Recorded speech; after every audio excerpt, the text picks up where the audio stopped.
I call this meeting of Tacoma Park City Council to order. Will the clerk please call the roll? Mayor Williams. I'm here. Councilmember Daniels Cohen. Here. Councilmember Grimes. Yes, you are. Councilmember Grimes. I think, did I hear a faint yes? Yes, he's here. They're working on sound levels. Okay. Councilmember Mail. Here. Councilmember Schultz. Here. Councilmember Siemens. Present. As is probably obvious, Councilmember Grimes is joining us from a remote location on the phone. There are no additional agenda items this evening, although I will point out that there will be something that we will be doing during the break that I would encourage people to stick around for, but I'll explain that later. And just as far as upcoming agendas, remind folks that next Monday, June 18th, is Ward 6 night, and that is at a slightly different time than usual. That's from 7:15 to 7:45 in the atrium, and then the regular council meeting begins at 7:45. And that's because we have a closed session before that, and we're trying to fit all those things into June 18th, and we're doing June 18th because we are not meeting the following week, June 25th. The council will be in Ocean City for the Maryland Municipal League Convention, and we are not meeting July 2nd because that closely follows the convention, and it's right before the 4th of July. So whatever we do, we have to fit into next week. And just a reminder that next week we have 3 public hearings on Erskine Avenue traffic calming, New Hampshire Gardens permit parking, and request for a waiver of the Tacoma Park nuclear-free ordinance related to HP computers received as part of the library's user full contract. So that's 3 public hearings next week. At this point, one other thing I wanted to do was mention, I issued a proclamation yesterday recognizing Janice Weich on her retirement, and I had the honor and privilege of attending her retirement ceremony. She was, for 40 years, a Head Start teacher at Glen Haven Elementary School, which is over off of Inwood Avenue, just off of University Boulevard. It's not in the city, but it was wonderful to hear all of the people who were there talking about the wonderful things that she had done. There were about 150 people in attendance, and hearing the many ways that she contributed to the community, the wide community, hearing from kids who had been in her Head Start program at about age 3 and 4, and they were there as 20-year-olds saying that, she made me what I am today. The things that she and her husband have done in this community, and the things that they will continue to do now that she is retired. So it was a great honor to be there and to recognize her. At this point, we will go to public comment period, and we'd be happy to hear from anybody about anything that isn't on our regular meeting agenda, so anything not on the agenda or anything on the work session items. And I see a familiar face coming toward the podium. Faces. Yes, we are visiting Tacoma Park, our former home. We're very glad to see the city flourishing so well. We commend the government and the people of the city. I would like to, I was in Chennai, India recently for work, and in the Times of India, they were having an article on Earth Day, and Tacoma Park, they had an entire article about how it was an exemplary example of living within our material constraints, and it was commended to people in India to try to emulate some of our ways. And since everybody doesn't recognize you, I'm Chris Austin Lane, formerly of Ward 1 and currently of San Jose, California. I'm married to Joy Austin Lane, formerly the council member for Ward 1. Hi, everyone. We just wanted to stop by and say hello. We're really glad to be visiting for a week, and it's so wonderful to see all the changes that you've made, and I commend you on the park that's adjacent here. It's spectacular. I think you were around for much of the discussion of that. Lots of the planning, and the skate park especially. I really couldn't have envisioned it turning out so well. It's beautiful. The Steve Francis Pavilion and basketball courts and all of the playgrounds, the public art, the ADA accessibility. I'm just really impressed with how well it got executed. So Good job, and keep up the good work, and thank you for letting us comment. And thanks for all your contributions to this community as well. You bet.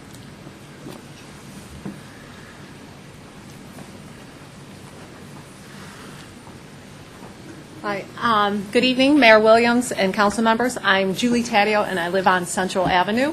And I just wanted to pass out a copy of my statements. And we have some supporting documents. And we can also send out electronically. Okay, good. So I'm here tonight with fellow members of the Safe Grow Zone Initiative.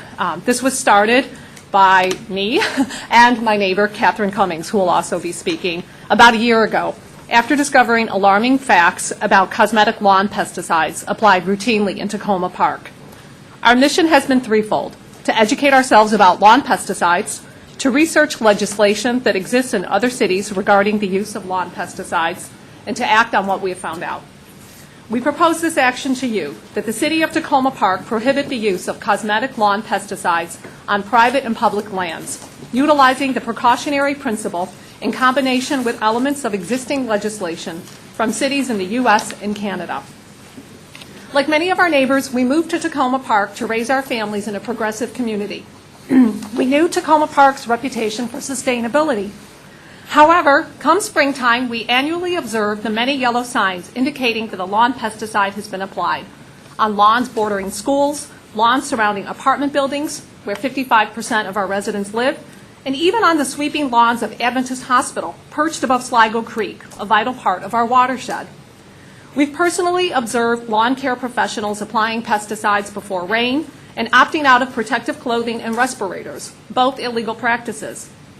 Motivated by our concern about the contents of common law pesticides, we then queried lawn service companies, called the EPA and pesticide manufacturers, and reached out to local advocacy groups for information. We've read copious studies to learn about the active ingredients in these pesticides. Lawn pesticides are linked to some very serious diseases in humans. Even minute exposures appear to alter the mechanisms in our bodies that fight disease, especially cancer.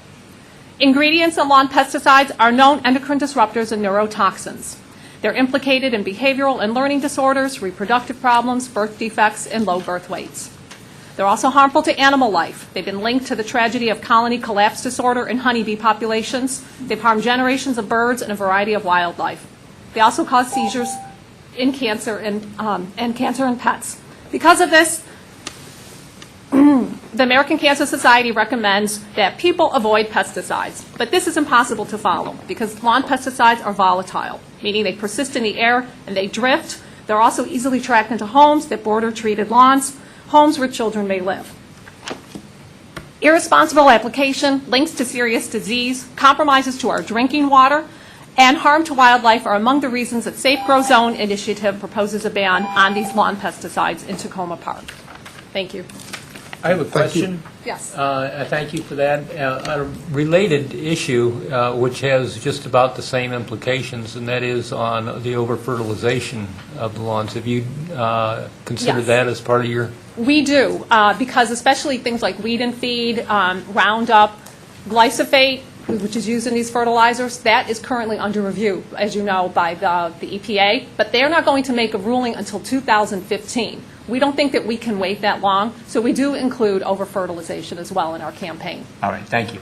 I have a question, too. You use the term cosmetic. Yes. What is the definition of cosmetic, and what does that distinguish? What's the distinction? So we're talking about synthetic lawn pesticides, and when we say cosmetic, it's because they're being applied simply for the look of the lawn. Obviously, we recognize as we get into more detail with this campaign that there will be some issues, let's say an invasive weed, especially that the city has to address. We know that there will be exceptions, but when people regularly apply, they have these contracts with companies like with True Lawn, and Scott's, how they used to be, what used to be ChemLawn. That is for cosmetic purposes, just to maintain, the look of the lawn, to have no dandelions and clover. So that's pretty much what we're talking about. Thanks. Yeah. Thanks very much. Thank you. And I neglected to mention that we have the 3-minute timer, and it's got the first beep at 30 seconds left. Good evening. My name is Thomas Cummings. I live on Central Avenue. I'm here in support of the Safe Grow Zone initiative for the ban of cosmetic lawn pesticides here in Tacoma Park. I'd like to present to the Mayor and the City Council this evening the Wingspread Consensus Statement on the Precautionary Principle.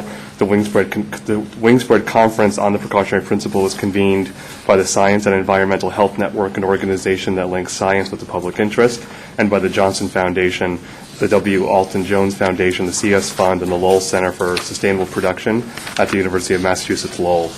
The statement reads as follows: the release and use of toxic substances, the exploitation of resources, and physical alterations of the environment have had substantial unintended consequences affecting human health and the environment.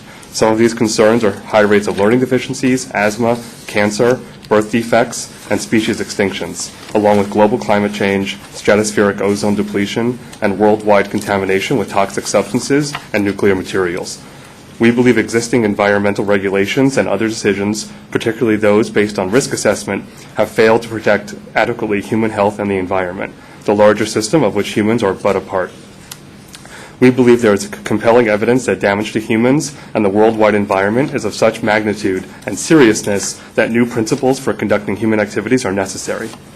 While we realize that human activities may involve hazards, people must proceed more carefully than has been the case in recent history. Corporations, government entities, organizations, communities, scientists, and other individuals must adopt a precautionary approach to all human endeavors. Therefore, it is necessary to implement the precautionary principle. When an activity raises threats of harm to human health or the environment, precautionary measures should be taken even if some cause and effect relationships are not fully established scientifically. In this context, the proponent of an activity, rather than the public, should bear the burden of proof. The process of applying the precautionary principle must be open, informed, and democratic, and must include potentially affected parties. It must also involve an examination of the full range of alternatives, including no action. Thank you. Thank you.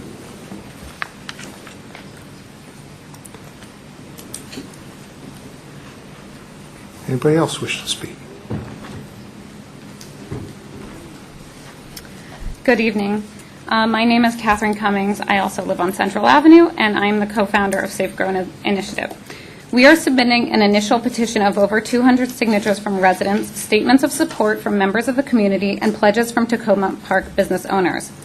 We propose that the City of Tacoma Park ban the use of cosmetic lawn pesticides on private and public lands, utilizing the precautionary principle in combination with elements of existing legislation from cities in the U.S. and Canada. We have a unique legal opportunity here in Maryland. Due to intense pressure from pesticide lobbies, state laws on pesticide use actually prevent local governments from restricting the use of pesticides on private property in 42 states. But Maryland is one of the 8 states, along with the District of Columbia, without this preemption. That means that we, in Tacoma Park, are legally able to prohibit the use of pesticides on private property.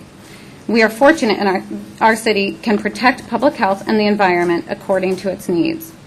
I'd like to note some of the legislation already in existence, locally, nationally, and in Canada, in order to give you a sense of context and confirm that bans on cosmetic lawn pesticides are already in action. Locally, we have had a lot of great examples. DC's proposed Pesticide Education and Control Amendment Act of 2012 expands restrictions on pesticide use and increases education on the risks. Montgomery County's Environment and Health Coalition is currently circulating a petition to ban harmful lawn pesticides on private and public property. The town of Chevy Chase, Maryland has already banned pesticides on medians and right-of-ways. Greenbelt, Maryland has a comprehensive internal ban on lawn pesticides and is a great local example of a successful policy with a supportive community. In the Mid-Atlantic and New England, in New York, New Jersey, and Connecticut, towns are curbing the use of cosmetic lawn pesticides even under preemption, such as with the popular Safe Playing Fields Act and Connecticut's pre-notification of pesticide application to abutting property policy. The documents we find most exemplary are Berkeley, California's Pest Management Policy of 2006, the Village of New Paltz, New York's Health, Turf, and Landscape Policy of 2008, and Greenbelt, Maryland's Sustainable Land Care Policy of 2011. In Canada, the 2009 Ontario ban on cosmetic lawn pesticides prohibits the use of cosmetic lawn pesticides on public and private property. In our materials, we include a study of urban streams a year after the Ontario ban, and it shows a dramatic increase in stream health. Since 2009, over 80 Canadian cities and 11 provinces have adopted bans. Enforcement should rely on abundant signage combined with outreach from the city. Conventional lawn care services should be informed, just as tree care companies are generally informed about our tree ordinance.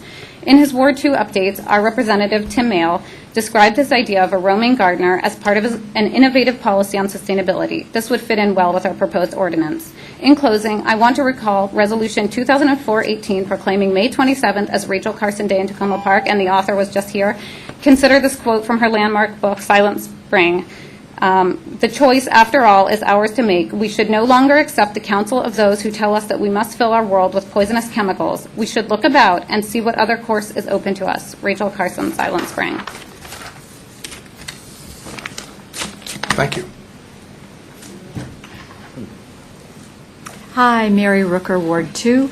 I was delighted to see Joy Austin Lane here. It was such perfect, so serendipitous. It's amazing to me that she introduced, basically, and the council passed a resolution about this in 2004. It's like, or 5, what has happened?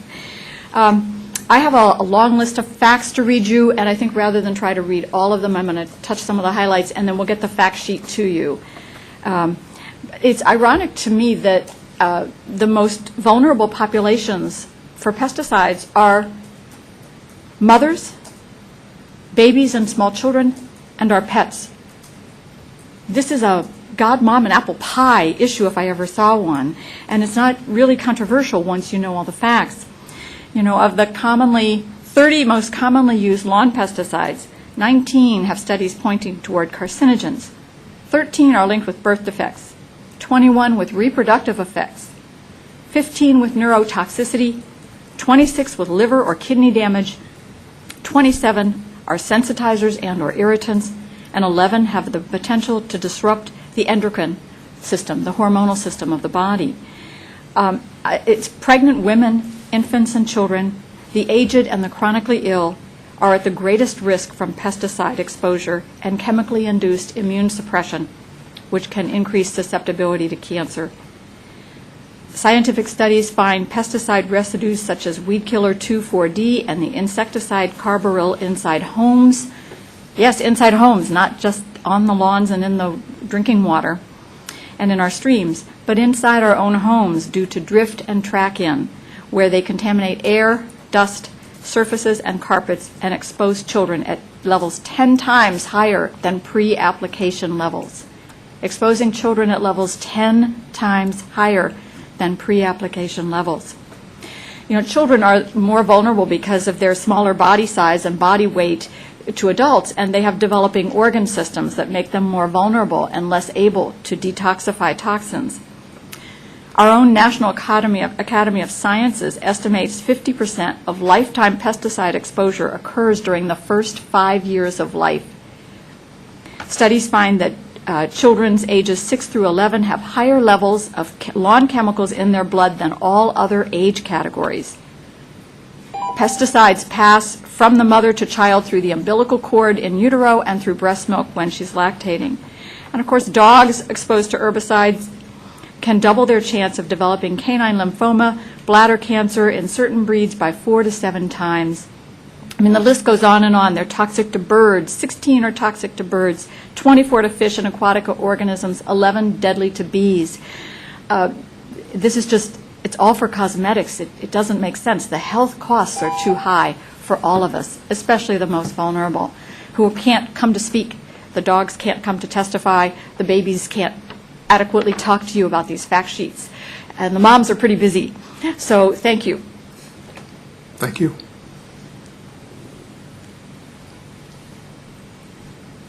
Anybody else? Okay. Thank you all. Sorry. Can we read a statement that was submitted to you, or no, we can't? From other residents? Do you have a copy for us? Yeah. Okay, we gave it to them. Okay, great, thanks. That's fine. The Good. statements, though, are Howard Home, who maintains Sigma Field, He does. Right. Well, he does the Tacoma soccer, Right. and then Laura Charcudian, who's very Right, involved we- in it. we Okay. got those. Okay, Great. sorry about that. Thanks very much. Appreciate your efforts. Anybody else? Okay, we will move on to council comments.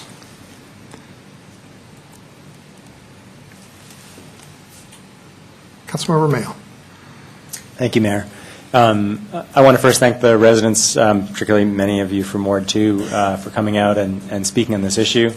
I think it's particularly interesting that Greenbelt has a policy in place, and perhaps that's the closest place for us to start and try to learn from. But I look forward to following up with you and finding, if possible, ways to bring this issue up again. I wanted to mention to viewers and also people in the audience and council members that this Thursday at 6:30 in this building, there will be a chance for the public to get to view some of the very early first stage designs of the Ethan Allen Gateway Streetscape project. This is a project, a very big project that would be planned and would take a few years to get completed, no doubt, for the intersection of New Hampshire Avenue and Ethan Allen Avenue. And it focuses on sidewalk improvements, new sidewalks in places where there are not currently sidewalks, various design elements that would put median strips between the east and westbound traffic, lots of tree plantings, lots of bioretention facility opportunities, and really a chance for the community just to get a feel for the look and feel of these three initial designs. My understanding is that what happens next is that the city is going to select a sort of a preferred direction and then move into a full contracting phase to get that spec'd out and a complete design, and go through all those early planning phases, and then engineering would happen within the next few years, actual installation. But this is a great chance for residents to come out. So again, it's Thursday night in this building at 6:30. And I will stop my comments there. Thank you. Councilmember Schultz.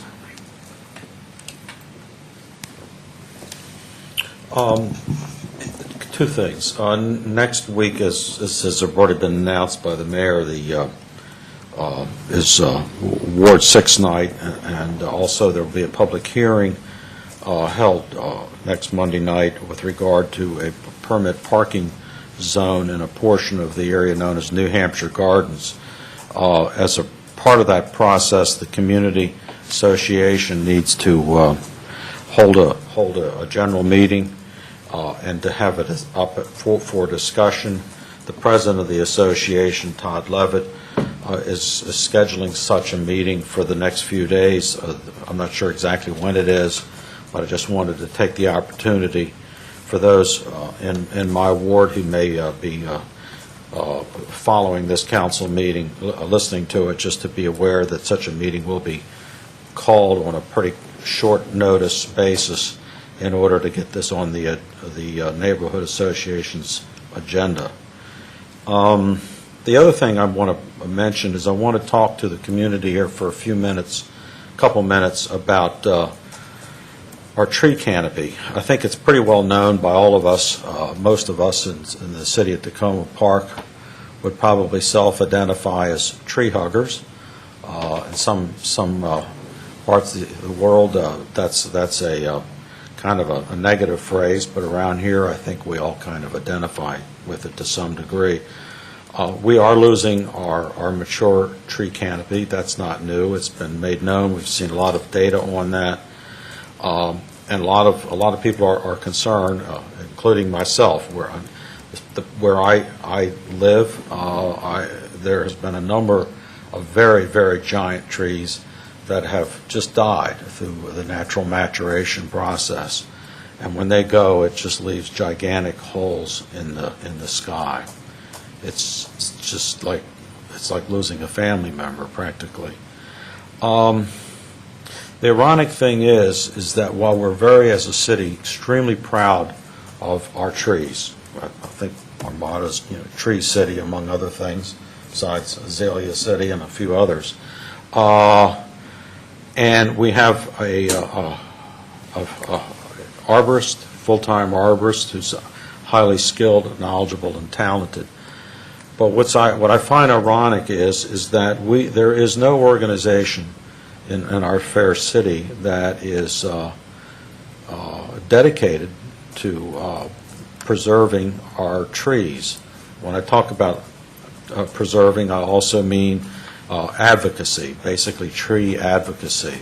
There is, in my estimation, a large number of people in the city, vast majority, who have no real understanding of the tree ordinance, very large number who don't even know the tree ordinance exists, and destroy trees or unintentionally or injure trees without being aware that there's some things that can be done. There is, in my estimation, is some cases either passivity or sheer resistance to the planting of trees on private property.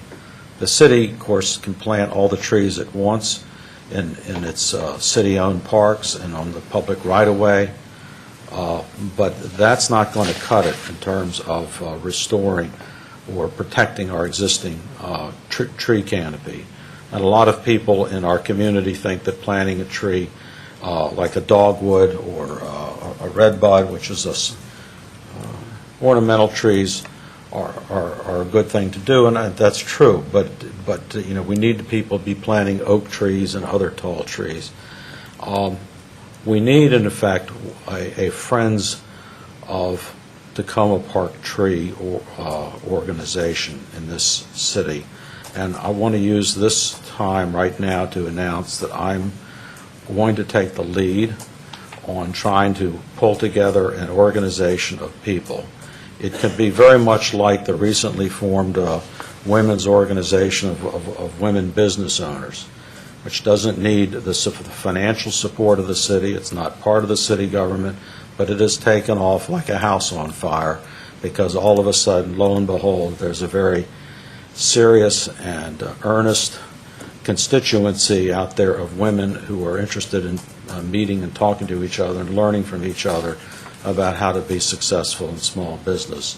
We have the Friends of the Tacoma Park Public Library that supports the library, but it is not part of the library. It's a citizen-based organization. It's a volunteer organization.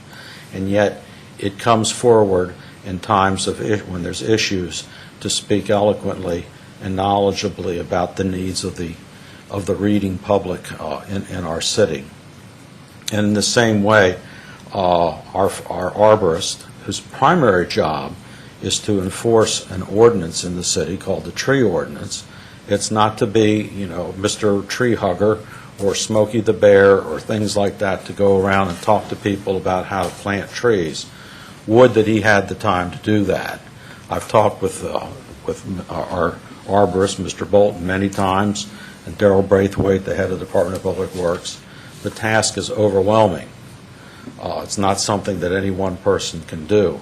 There's so much to be said about it. Research of what's going on in other municipalities throughout the United States about how to to get people private property owners to plant trees on their property, which is really what we want. We want people to understand the importance of planting trees on their property.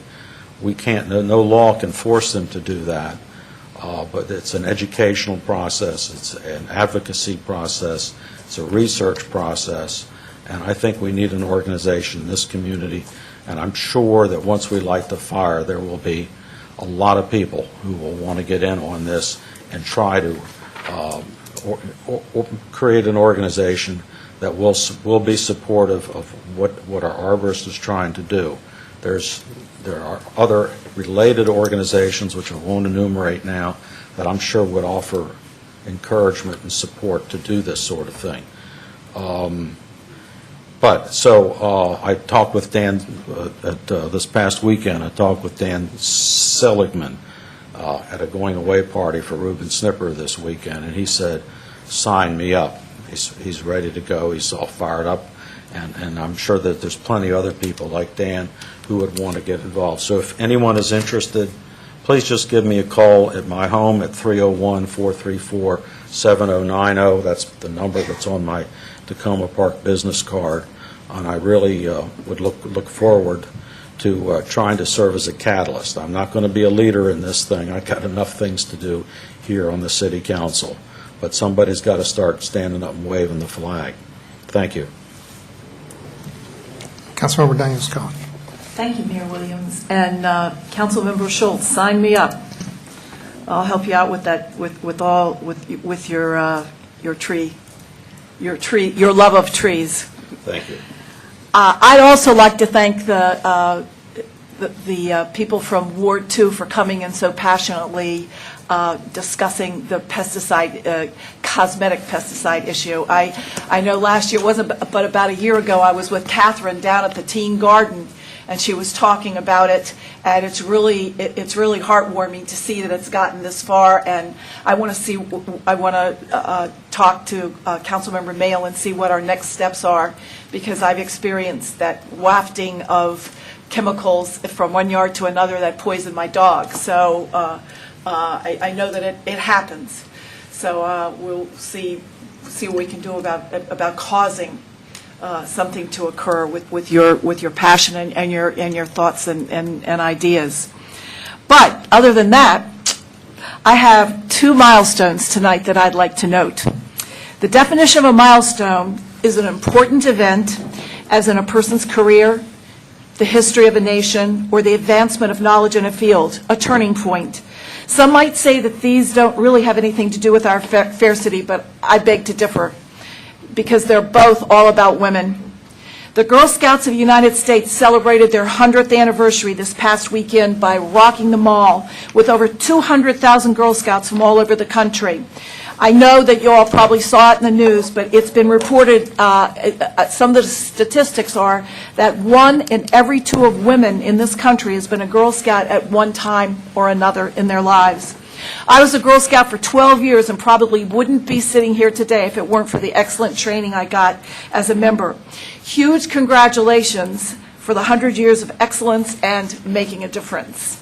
It was really special to see all that happen after selling lots of Girl Scout cookies in my younger years and eating lots of them now. Second milestone, and this one is a pretty important one too. This June marks the 40th anniversary of Title IX, 37 words that changed the lives of women wanting to be involved in sports forever. No person in the United States shall, on the basis of sex, be excluded from participation in, be denied the benefits of, or be subjected to discrimination under any education program or activity receiving federal financial assistance. Most of you sitting here tonight probably weren't even born. There's one in 1972. But before Title IX, I was born. Before Title IX, there were no women's organized competitive teams in high schools, in colleges, or on a professional level. It's really hard to remember that, but if you lived through it, you know that it happened, and you know that you didn't get a chance to really go out there and play. Just like other milestones in our country's history, it isn't perfect, but it's changed the face of athletics in a positive way. And notice that nowhere in the script does Title IX mention sports. I believe it was formally introduced in the Senate on June 12th, which would be tomorrow, 40 years tomorrow, and became law on June 23rd. Because of these 37 words, millions of dreams have become a reality, and there's still room for millions more. I talk to a lot of young women today. They don't even know about Title IX. They're softball players. They play on high school teams. They go into college. They've never really heard of it. And let's no one forget, it was before time. There weren't no room for us girls' sports at all. I coached at West Virginia University, or I actually taught there, and this was in 65 to 70, and we didn't have any girls' teams. I took my Dolphin Club, which was women's synchronized swimming. We did a show, and we were in the swimming intramurals. At that time, they didn't call it the men's swimming intramurals. This would have been in 1968, and in 1969, it was, because we won. In 1969, it was then deemed the men's swimming intramurals. They didn't let the women swim in it anymore. So I've lived it, and it's pretty exciting. Enough milestones. Let's go for a first. The Old Tacoma Business Association is inviting everyone to a cash mob this Friday from 4:30 to 6:30 p.m. at Now and Then up in Old Town. If you've heard of a flash mob, but you probably haven't heard of a cash mob, that would be a planned event to encourage members of the community to visit a locally owned business during a specified time, buy something, and meet 3 new people and have some fun. There's a post-cash mob meeting at the Olive Lounge for more fun. So this should really be interesting. There probably won't be enough room up on the street there to fit everybody in. And without, it wouldn't be a Monday night if I didn't give a gold star. Huge gold stars to Historic Tacoma for taking their rather empty, large front window and turning it into a tastefully done billboard advertising the Tacoma Park Jazz Festival. The energy is fabulous, and there's some really great pictures of Jazz Fest past. Gold stars to Susan Robb, who designed it and got the window completely dressed for a really great and special Tacoma Park event. That's where partnerships and working together are all about. And great job for the Jazz Fest organizers. Another successful Tacoma Park special event that was totally enjoyed by all. I love this city. Thank you. Councilmember Grimes, do you have any comments? Thank you. I would also like to thank Julie, Thomas, Catherine, and Mary for coming out and bringing the Safe Growth Zone initiative to the council. And then secondly, I'd like to congratulate Patty Baker and Laura Barkley on taking on the roles of co-executive directors of the Old Tacoma Business Association to succeed Roz Grigsby. Thank you. Okay, and I have one thing that I just wanted to speak about briefly. I had the pleasure of attending my quarterly local government advisory committee on the Chesapeake Bay meeting last week in Lancaster, Pennsylvania, and we always have a little field trip as part of the meetings, and this one in particular was of great interest to me. I brought back some materials. I've provided copies on the dais for my colleagues, and I know that a bunch of this stuff is on the web as well. There's a green infrastructure plan that you've got and a Save It brochure, but I just wanted to say a couple things about what Lancaster has done and then tell you about a little show and tell that I've brought back as well. Lancaster is about 60,000 people. It was founded in 1730, and they have some very different problems than what we have because they have a combined sewer problem where the sanitary sewers and the storm sewers are combined into one system so that when you get a heavy rain like we might get tomorrow, it can cause an overflow where there isn't the capacity to hold it and treat it. And the finances of that situation are very different because you end up taking clean rainwater, mixing it, making it dirty, and then having to pay to clean it. So the finances of some of their projects are very different, but the approach that they've taken I really found helpful. And they've provided this brochure, and it shows this is the tour that we took of many of these projects, and I liked how they integrated this green infrastructure plan into everything that they do, whenever they do something with a park or a street or a sidewalk or an alley. They have schools that they do. They have a lot of things that we don't necessarily do, but the way they approach it I found very helpful. And the thing that I'll just use as an example of kind of my aha moment as I saw it was we toured a parking lot that they were in the process of redoing in a small parking lot in a neighborhood, and their use of pervious concrete. We've talked at various times in this council about whether the use of pervious concrete would be advisable. We have people telling us you should do the sidewalks out of pervious concrete. We know there are maintenance problems where you basically have to vacuum them twice a year. What they did was they took the pervious concrete and made it a small rectangular portion at the center of the parking lot that they did, and made it so that the rest of the parking lot emptied into the pervious, kind of the pervious stamp at the center of it. The neighborhood drained into it, and it made it much more financially feasible, and it made it doable. And they did the same thing for a basketball court, and I thought, gee, we just missed the chance on Tacoma Piney Branch Park if there had been a way to, say, take something like the basketball court there and use pervious concrete and get things to go into that collects a huge amount of water and then can let it permeate into the surface or go into other areas and be dealt with in other ways. It just seemed like a really good approach to it. So what I did was, there was a video that we saw that kind of wrapped this all up, and I brought that video back. It's a 9-minute video. I didn't want to take time at the beginning of the meeting and extend this meeting, but we are going to run that video during the break, when we get to the break in our meeting, 9 o'clock or thereabouts. So for anybody who wants to see that, that will be shown during the break. And I also had the reaction when I saw that video. I thought, you know, we could do a video like this that would show people the types of projects that we have been doing and the types of projects that are going to be coming up. It's a very good public relations tool to make sure that people understand where we are and what we've been doing. And just my final comment on this, this was a piggyback conference onto the, I always get this name wrong, Choose Clean Water, which was attended by our Public Works Director, Darrell Braithwaite, and she made a presentation there, and they had very kind words to say about her. The mayor who was featured in the video, the mayor of Lancaster, said, you've got a great Public Works Director there.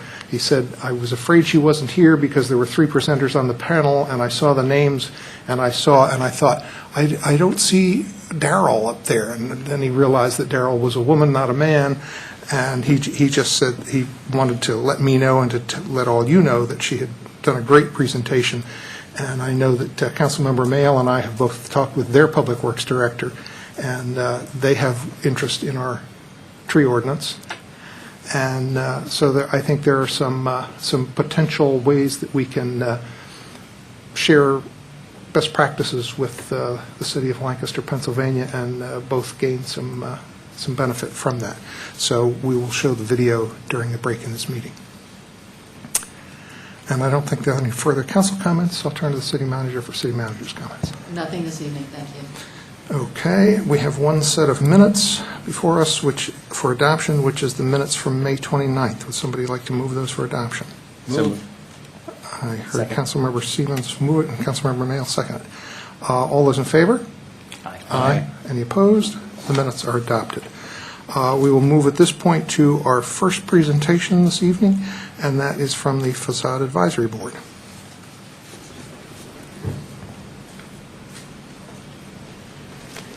Hello, I'm Roz Grigsby, Community Development Coordinator. I'm joined tonight by Isaac Smith, who's Chair of the Facade Advisory Board. The Facade Advisory Board is a statutory committee. Council appoints its members, and Isaac is here tonight to give us an annual update and some discussion of the kinds of projects they've been working on and answer any questions you might have. Welcome to you both. Thank you. Good evening.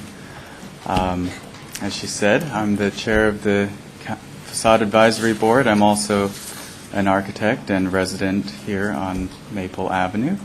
And I'd like to present our yearly report to you, the City Council.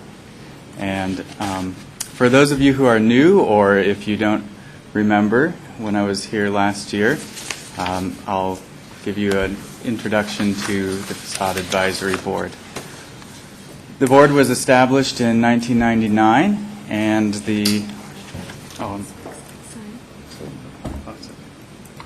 okay, I got it. All right. So yeah, we were established in 1999, and the purpose of the board was to facilitate and to guide business and property owners in the historic district in the permitting process, whether they're building something new or altering their facades, or, as is usually the case, proposing new or replacing signage. And so we are 7 board members, and we consist of at least 2 planning professionals, whether it be architects or city planners, at least 2 business owners, and we are all, I should say, 1 member of Historic Tacoma. And we are all either residents of or business owners in, or property owners in Tacoma Park. So some of the things that we try to do, like I said, we're trying to facilitate the permitting process. We also identify potential funding for business owners who want to do something with their building, their storefront. And our goal is really to maintain the wonderful character that we have here in historic Tacoma. And we want to make sure that historic properties are dealt with sensibly and logically and effectively. And we're not here to inhibit development by no means. We're here to make it better and help people along through the process. So a few of the things, a few of our principles, I can't go through and list out everything that we look for in a project, but a few things we look for is we want to make sure that whatever proposal doesn't detract from character-defining features in a building.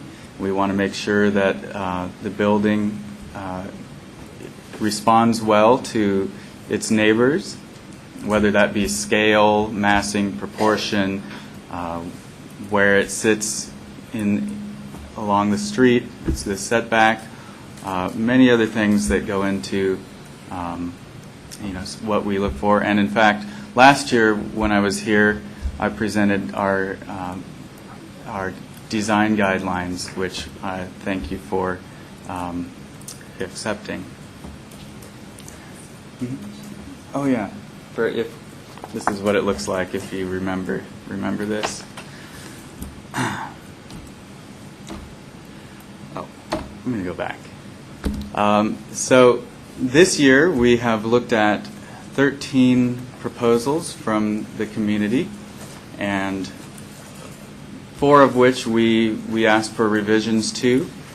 And in fact, I mentioned the funding that we help identify.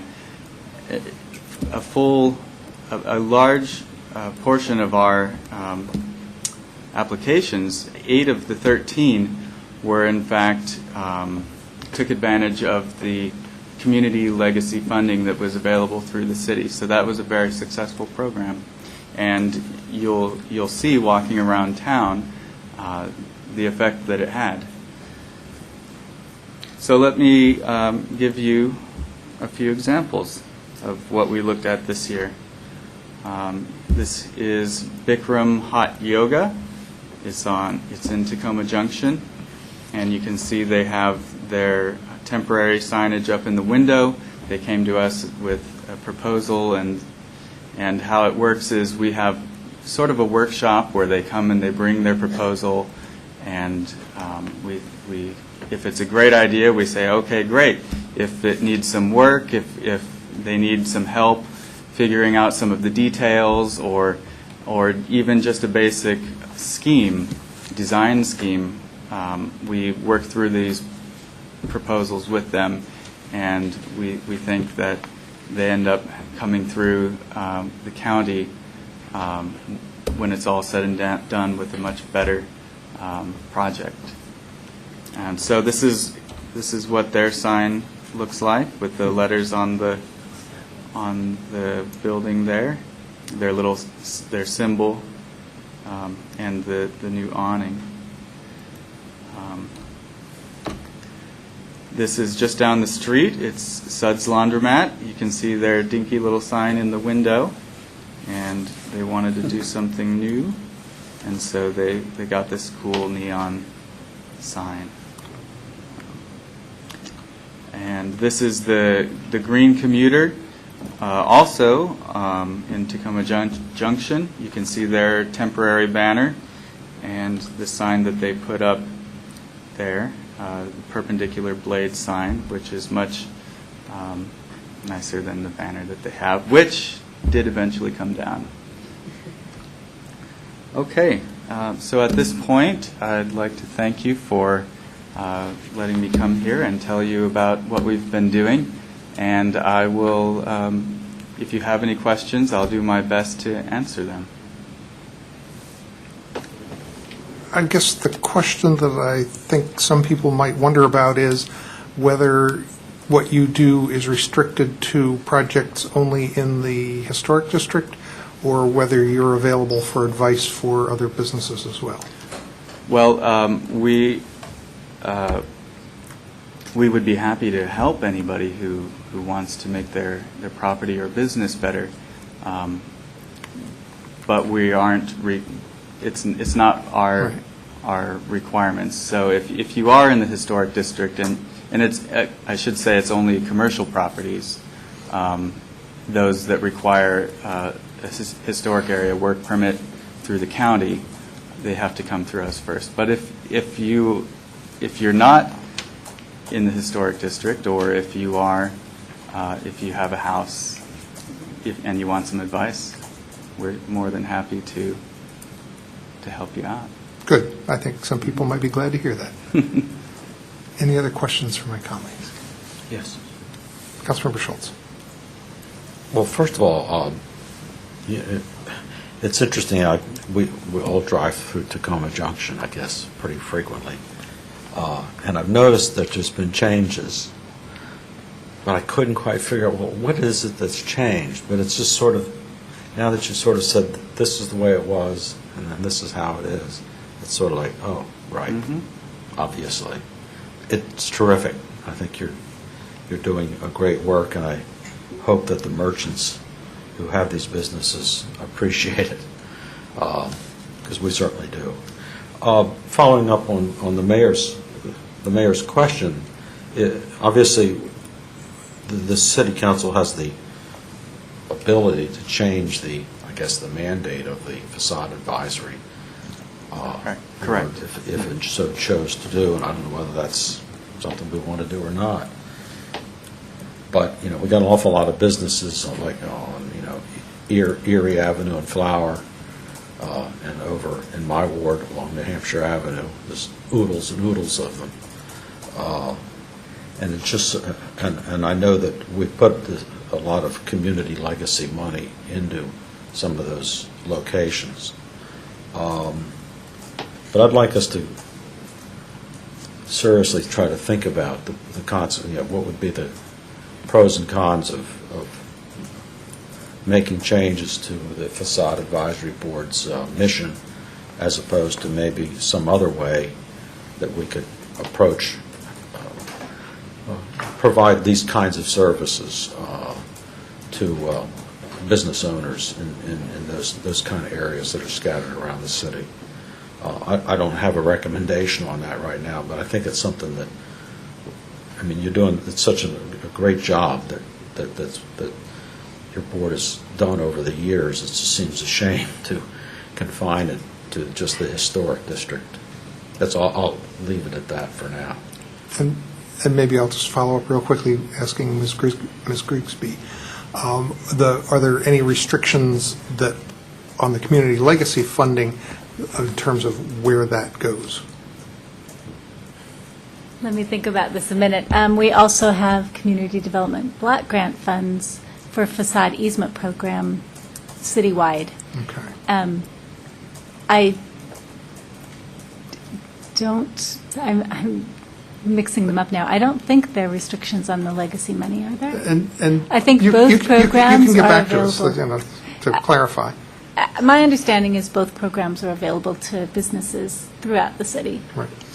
We can verify that tomorrow, but my recollection from the budget discussion is that the community legacy funds were available citywide, and obviously the CDBG funds are restricted to certain areas of the city, but we'll verify that. I just want to make sure if we start thinking aloud about, do we want to encourage this or that we don't immediately set up false expectations about funding availability for potentially other areas, and I'm sure it would be a part of a conversation of, well, do we want to target the funds? All of those things, but I just thought I'd ask that question as well. Councilmember Daniels-Cohen. Thank you, Mayor.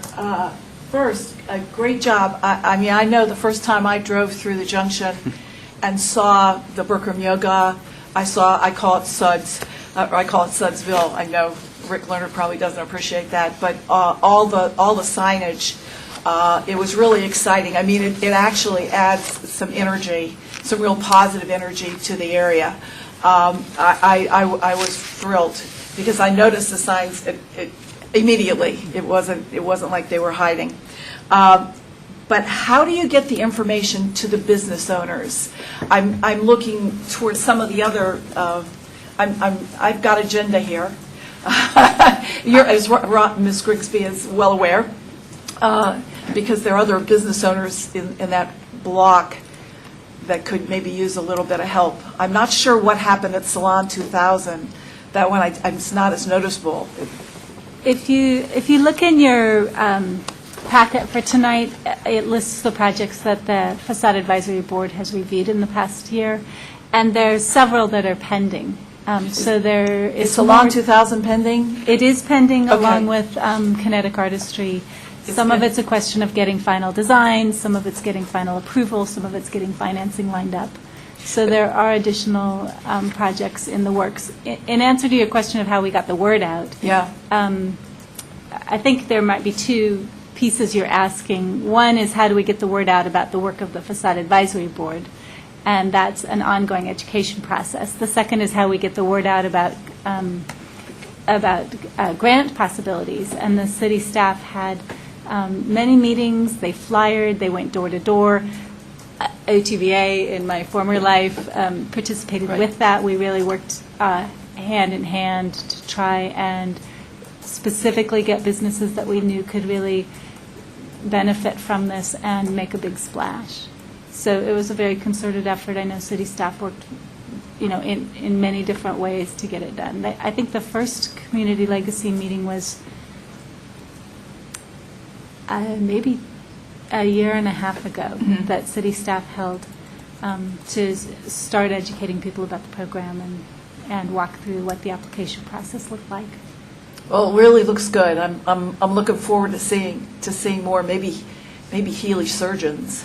Is that a pipe dream? No, none of it's a pipe dream. It's all possible. But if that's a pipe dream, it'll have to be chromed. Yes, it would have to be chrome and antique.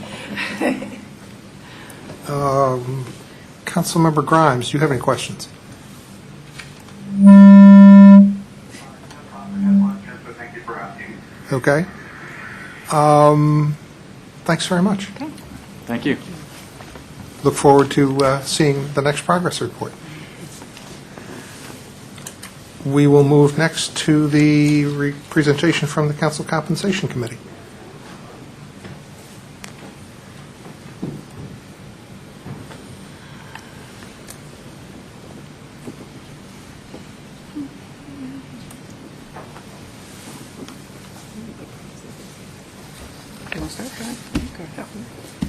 Hi, it's nice to be back, visiting everybody.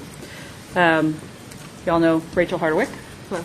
And myself, Colleen Clay, and I think we're going to be joined shortly by Donna Victoria, who was sort of keeping an eye on the schedule from home and said she would run down when the time came along. Okay. So you appointed us to take a look at council compensation and make some recommendations to you, and we've provided a report herein. Did everybody get a chance to read the report? Of course. Yes. Okay. I saw 3 of the 5 hands. I We said can start of again. course. I said of Oh, course. okay, good. I didn't. Great. So we had, we went through a process where we met 3 times, and had much email discussion, and we put out a survey. We talked to people about how they felt about council compensation. We've included the results of the survey here. Donna Victoria, who's a survey expert, did the survey and the survey analysis for us.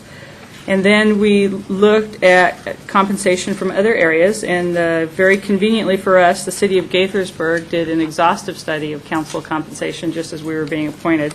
So we looked at the numbers from the Gaithersburg study, and a year has passed since then. So we validated the numbers to make sure that they were still correct, but they had done a lot of the legwork for us, which is very nice. The other very nice thing that they did was sort them into entities that were comparable based on being council manager forms of of government. And so what we've provided here are the comparators for other council manager forms of government in the area. Do you want to say anything else? Because we can just move to the recommendations, right? Yep. It'd be nice if Donna would come. Okay. Okay, so really we had, I guess, two recommendations, and that the first one is that the mayor and council members should have access to health care coverage, and we recommend that the council member or mayor pay 50% of the health care coverage, and that would, the coverage would be all-inclusive, so whatever is offered to city employees. So whether, if the city is offering to its employees dental and vision and other things too, we would recommend that that be optional, an option that council members and the mayor can participate in. So as explained in our recommendation, where the council member or mayor would pay 50% of the total cost and the city bearing 50% of the premiums. And I think it's difficult to find comparators to Tacoma Park, to find an entity that's in the same size that also provides the level of services that we provide. But Greenbelt probably is our closest comparator in that. And I think that is borne out by the number of times that when the council talks about how we're going to do something or we go do site visits, we look at Greenbelt as kind of a sister city. And you'll note that that Greenbelt's council salary and mayor salary are $10,000 and $12,000 respectively, a population of 21,000, and they pay 85% of the health and dental benefits, life up to 25,000, and they make accessible long-term care, and they also pay a 5% retirement contribution, which is going up to 7%, I think, in this next round. And just because you just mentioned that, can I maybe get a little explanation from the city manager? Because on the chart where it says retirement contribution for the city, no, technically, how does that work? Would you put no in that same box? I was tempted to kind of say, well, maybe that should be a yes. I would say at this juncture, it would probably be yes for any entity that participates in the state retirement plan because it is mandatory now. Right, so that... I don't know who provided the answers on behalf of Tacoma Park. Right. But I think this is something beyond the employer's required contribution. Okay. Okay. That's helpful to know. Would be no. Can I just ask one clarifying question? Yeah. In the table where it says, for example, Alexandria, 87% health, 87% dental, that 87% is the proportion of coverage that the council member or mayor pays, or that's the portion that the city pays on behalf of the individual? That's the portion that the city paid. Okay. Or at least that's what I got when I did the verification calls. Yeah. Okay. Thanks.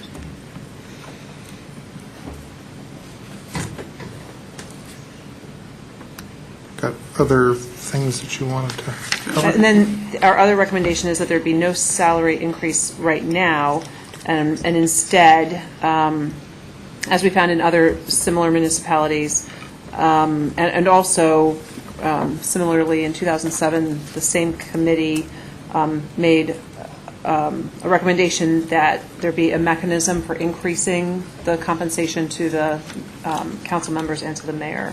So we recommend, beginning in the 2013 election year, setting a measure tied to inflation, possibly, for raising compensation to the mayor and to the council members. Okay.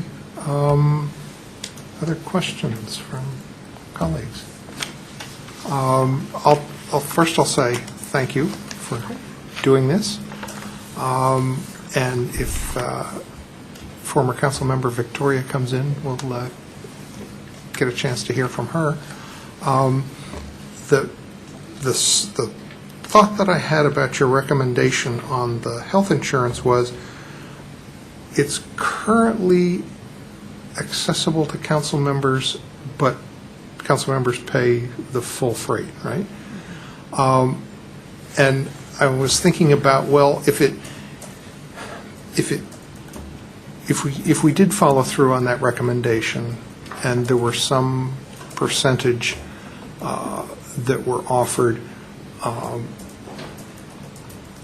that might be a good thing, but then I was thinking about the flip side of it, which was that if somebody didn't need that because they had health insurance from their spouse or whoever, that then it could potentially create kind of a fairly large differential in the compensation, and that it does kind of increase compensation for potentially some people. And I was wondering whether there are models where there are menus where you get, something, I'm not quite sure how it works, but, if you don't take the health insurance, you get something else. Yeah. Sure.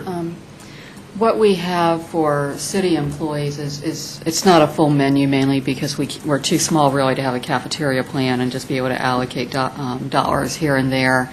What we do provide city employees is if an employee declines to participate in the health insurance plan, we will make a contribution equivalent to the premium for an employee-only coverage to a deferred compensation plan or supplemental retirement plan.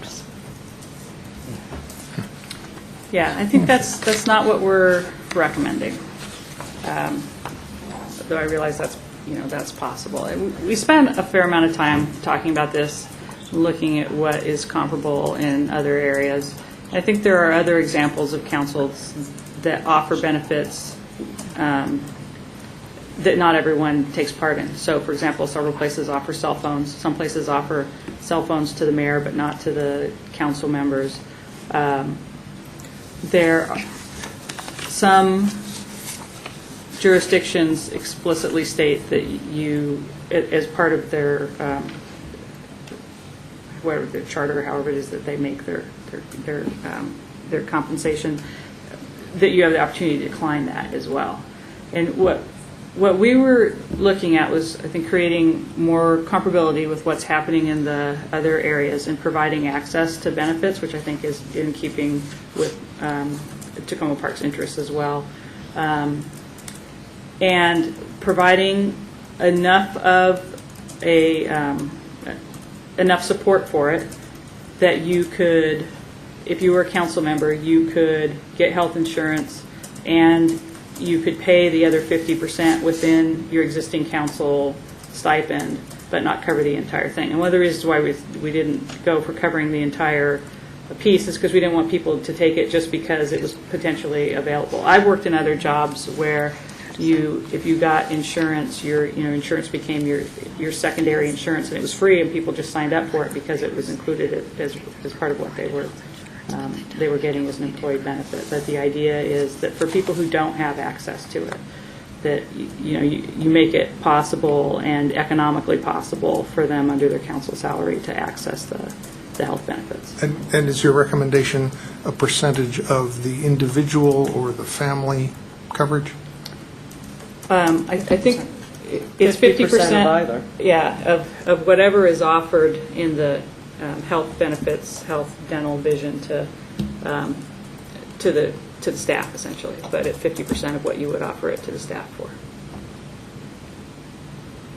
Because the reason I was thinking about that was I know that depending on the coverage, I think the family coverage for health insurance can be pretty expensive, like maybe $10,000 a year.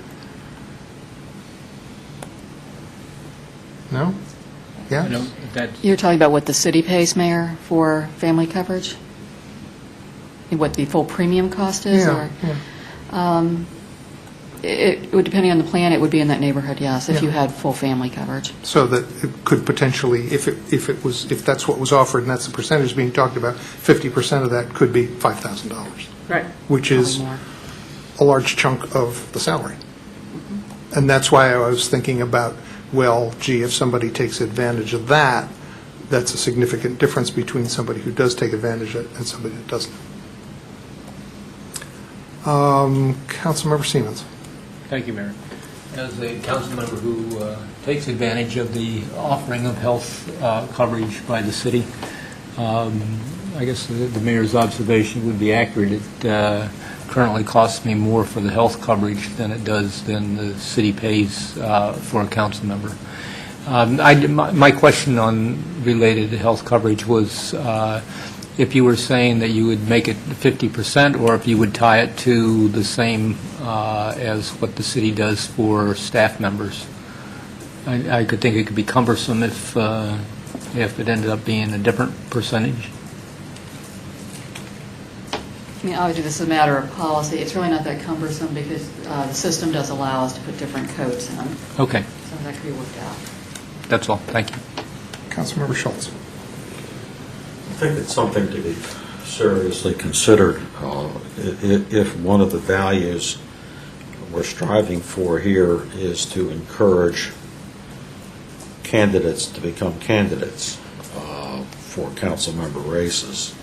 Obviously, if we raise the salary to $100,000 a year, we'd have candidates filling this room.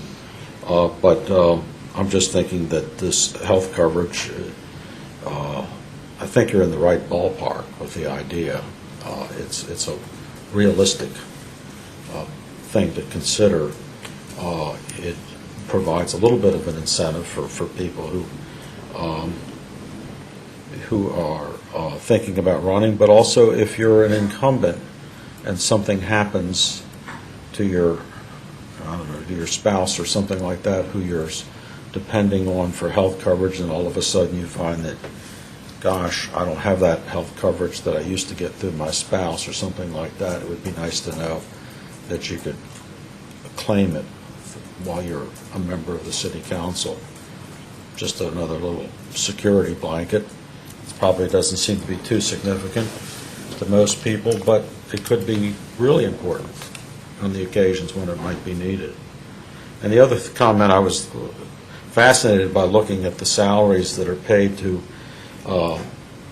elected officials in various parts of the region, and I can see that it's really impressive how little people are paid for the work, the amount of hard work that they do, and it puts a lie to all the comments that you often see editorialized about how politicians are, get into this, become politicians because they're not good at anything else, or that kind of stuff, which I've never heard that one.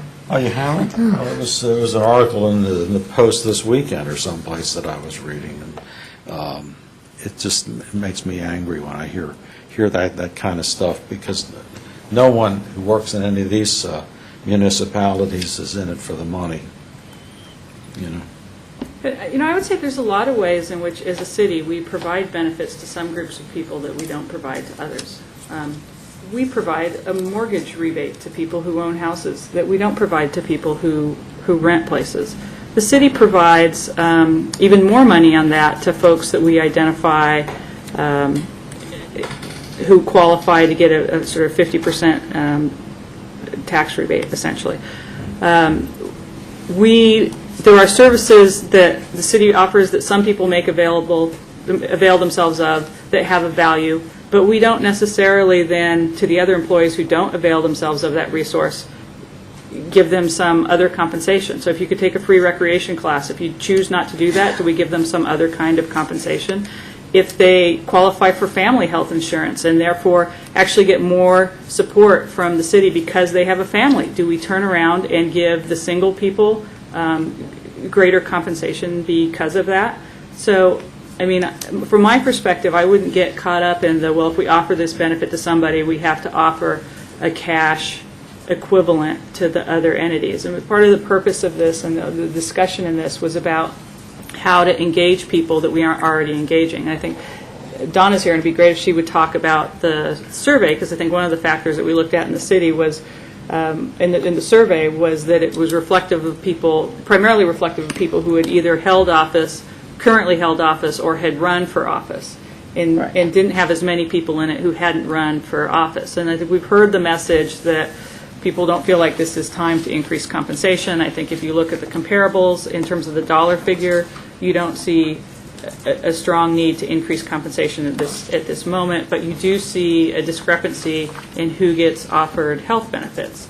And I think that is significant. I don't anticipate that all 7 people will rush to sign up for health benefits, because they will have some form of these. Lots of people who are on the council have access to health benefits through other mechanisms. So, In fact, we've had government employees who tend to come to this job with excellent health benefits, and in the survey we did, 92% said health benefits aren't important, because they're not important if you have good employer-provided coverage, but they're really important if you don't. And it's not so much, while it is a part of the compensation package, I don't view it as, gosh, if they're going to offer him health insurance, I'm getting ripped off because I already had a great plan that I wasn't paying a lot for. It's more a Tacoma Park value that people should have access to affordable health care. And that I would think that it's altruistic to begin with to do these jobs. I think you all know that. And that I would not begrudge the person who needed health insurance being able to avail themselves of half of the benefit that you provide to all staff here. And that was more the way I approached it. There's also, we have a substantial LGBT community here, and there is still a lot of uncertainty about people being able to provide coverage for partners. It's moving in the right direction, but it's not a sure thing for some people. that's true, because for two years that I was a council member, my partner was uninsured because I couldn't insure on my federal health plan. Councilmember Mayle. Yeah, just a comment. Thank you all for coming in. First, my comment would be that even though it's not monetary compensation to have health benefits, it's still compensation. Mm-hmm. So, and Congress is in fact talking about, or has talked about recently, of starting to tax that benefit, require employers to report it. So I just make that comment because it is still part of a compensation package. Mm-hmm. That's why we covered it under the council compensation. Right. Yeah. But I mean, I note that in the survey, for example, it shows the majority of people saying they don't support increasing compensation. Yeah, we didn't tease out that question though, or did you define it in the survey? You're talking about compensation in a broad sense. We said raising the level of compensation. We did not specify that whether that was salary and benefits, and we hadn't talked about benefits yet at that point. I would suggest most people, and a few people asked, I need to know what the compensation package is. But I would think that people are mostly considering salary, particularly because a lot of them have run or served. They might be aware that you don't have health benefits. And I'll just observe on Councilmember Mayle's comment about the consideration of potential for taxing benefits. For some of us, that's already the case. Because if you're not able to be married under federal law, you get taxed for any benefits that your partner provides. Councilmember Schultz. Yeah, okay. Councilmember Daniels-Cohen. First, thank you all for the work you did. The survey is pretty interesting. How many actual surveys did you send out to get the 13 responses? It was all done online, and it was largely done through listservs. It wasn't intended to be a survey of citizens. It was really meant to be just to get people who had past and former candidates. Yeah. So we put it up on the listserv. We asked interested parties to contact us, and we'd give them a link. And we sent it in individual emails to all of the candidates in last year's election, for example, and all of the people for whom we could get emails, past mayors, people that we knew. But it was not at all, it wasn't a very exhaustive sampling process. But the responses are interesting, and the other part of the report that's really interesting is the salary survey results from other like communities. I mean, of course, none of these communities are like Tacoma Park, but still, total population. And honestly, I decided to run for the office, I didn't even know there was compensation. So how about that? And what a benefit it was when I found out somewhere in the middle of all of it that there was some that there was some payment. I went yippity yip. So that was a good thing. But it's interesting to look at the total populations plus what they're paying, what anybody's paying their elected officials. Some of it's pretty good, and some of it's yikes. So I think we're pretty good. I think we're in the average. Yeah. I didn't verify this part of it, but when Gaithersburg did their piece, I think they came up with the average population, was it 35,000, and an average compensation of around 15. So. Because, Gaithersburg's got twice as many people, 40,000 more than we have, and their payment is But she was talking about the results of their survey. Oh, okay. And that was the analysis across all of the council manager forms of government. They also did analysis of non-council manager forms of government, which we didn't include, but I think their analysis was also very interesting. And I actually think if you look at it for a while, you see that there are several places that are lower than Tacoma Park, and then you have places that are maybe less complex but have more population. So you have to figure they're doing more constituent services, although it's hard to imagine a council member that does more constituent services than someone in Tacoma Park. I'm sure it's possible. But then, they also, a lot of times, they also have more council members. So you can't necessarily say that because they have more population that the load of constituent services per council member isn't comparable to what happens. And so we didn't do that kind of like how many constituents do you have per council member versus the complexity of the issues that you have. But for the size, Tacoma Park has one of the more complex governments with more activities, and I think a more active council and fairly demanding electorate. So you can't do an across-the-board, I say that with love in my heart. You can't do an across-the-board comparison, and part of it is kind of has to be how you feel about it. And I think the reflection that we get from people is that they feel okay about the monetary level of compensation. I just compliment you. I thank you for the time and energy you put into this and the thoughtfulness you put into it. But I'm glad you looked at more than just the compensation itself, but also the benefits, and obviously gave it a lot of thought. I appreciate the work. You're welcome. And we will follow up on this, and I'm assuming that if we have further questions, we can call on you, but at this point, we'll see where we can go with this. Thanks very much. I guess we'll do one more presentation. Thank you. And this is on the proposed zoning text amendment with revisions to the accessory apartment approval process. And Ms. Grigsby is back for this one, and we're going to find out what we need to know about what's happening at the county with the planning board and potentially from the county council and what part we play in the process and what we might want to say. I think we're done now. Yes, the Montgomery County Planning Board is reviewing a zoning text amendment about accessory apartments. This is of interest to Tacoma Park because we actually have a number of accessory apartments. The county regulates or dictates the zoning for accessory apartments. That's not something the city has any control over.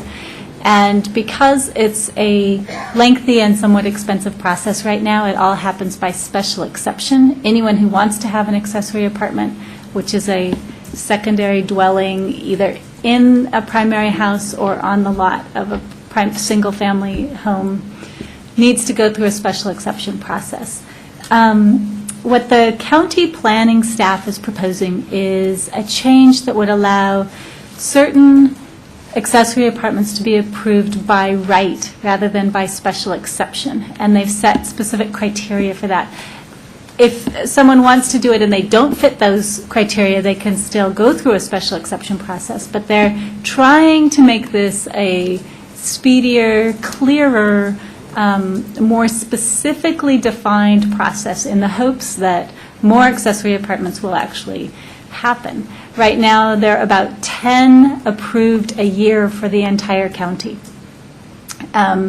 And they approve almost all the applications they get. The few that they don't approve are turned down for unrelated reasons, things about setback on the lot or things that are not about the accessory apartment itself, but some other problem with the property. The reason I think this is important to Tacoma Park is because accessory apartments actually provide some very important and distinct services that support the strategic plan as the council has laid it out and some of the values of affordable housing. The why bother question is where I want to start. So I think accessory apartments matter because we've experienced a changing demographics shift in our county, actually in our country. We now have more single adults. We have smaller family sizes. We have longer life expectancies. We have housing stock that has not kept up with that shift. We have built a whole lot of bigger houses with fewer people in them in the last 10, 15, 20 years. We have changing economics. The cost of housing is still quite high. We have more people on limited and fixed incomes, and we have additional needs of income to maintain homes and or cover other costs people experience. And we've experienced changing community goals. I think there's a growing realization that after decades of growth in the county that we need to stabilize population. We need to look at density in specific areas, particularly near good public transit, areas that have existing public infrastructure that we can take greater advantage of. And we need to think about concentrating population density in some areas and avoiding continuing the sprawl of other areas. The state expects 1 million additional people, 1 million additional Marylanders in the next 25 years, estimated to be 500,000 homes. So the question is, where do they go? The specifics of this text amendment are outlined in your packet. I just want to hit a couple of the important ones that I think tend to raise questions for people. The principal dwelling unit must be a detached single-family home. Most of Tacoma Park is zoned R60. That means a single-family home on a lot that is at least 6,000 square feet. So what I'm going to talk about are things that are relevant to R60. The other zoning in Tacoma Park tends to be multifamily. We have a small bit of R2, RE2, which is single-family homes on 2-acre lots. So for R60, there's only one accessory unit per lot, and it has to be subordinate to the principal dwelling, so that means it's smaller. The owner must occupy one of those units. The occupancy is limited to 3 people in the accessory apartment. A separate entrance is not to be on the front of the building in order to preserve the integrity of the neighborhood from the street. It has to have the same address. It needs 1 parking space, and it's not to be within 300 feet, property line to property line, of any other house that has an accessory apartment, and it is not to abut on the rear line a property with an accessory apartment. So that's an effort to try and not have great concentrations in small areas. There's a map in your packet that shows existing accessory apartments in Tacoma Park. We wanted to look at where they were, what they looked like with the 300-foot restriction. You'll see that in the existing accessory apartments and registered living units, there are a number of places where they would compromise that 300-foot line. The concentrations in Tacoma Park are in Ward 3, it has the highest number. It has 38% of current accessory apartments, and Ward 1, which has 31%, and then significantly smaller amounts in the other wards. Accessory apartments provide a way of taking advantage of existing infrastructure and existing housing stock. It's a way of reducing the environmental cost of new housing for new residents. It's a way of giving options to seniors who want to age in space, in their place, either by having an accessory apartment for a caretaker or an accessory apartment that provides some additional income. It allows families to care for elderly or disabled members that can move into perhaps adult children's homes. It provides increased security for people who travel a lot or who live alone and like the idea of another resident on the property. And it increases reasonable priced housing options without the need for any other form of government subsidy or involvement. Because Tacoma Park has a number of these, we took the initiative to do a survey of Tacoma Park property owners who already have accessory apartments on their property. And there are 53 established by the county accessory apartments in Tacoma Park. There are 33 that are licensed by the city. The discrepancy is because some will go through the county process and then not, for various reasons, not lease that property, or it isn't leased currently, and they don't need a current license from the city. So there are a lot of details here. I'm trying to make this... Or there could be some that have the zoning and aren't licensed, but are operating. Another question, which I'll get to in a minute. So we did a telephone survey. We were in touch with 21 respondents. I got another one this morning, which is not included in these numbers. We wanted some specific sense of what do accessory apartments look like in Tacoma Park, how are they used, how big are they, how many people are residing in them. And you see in your packet a page that summarizes some of this information. The average size is 658 square feet. Typically, they are one person. There are a few that are two people, adults. We did not find any children in the accessory apartments in our survey. The average occupancy is 1.3 adults. Most owners bought the house with the accessory apartment already in it.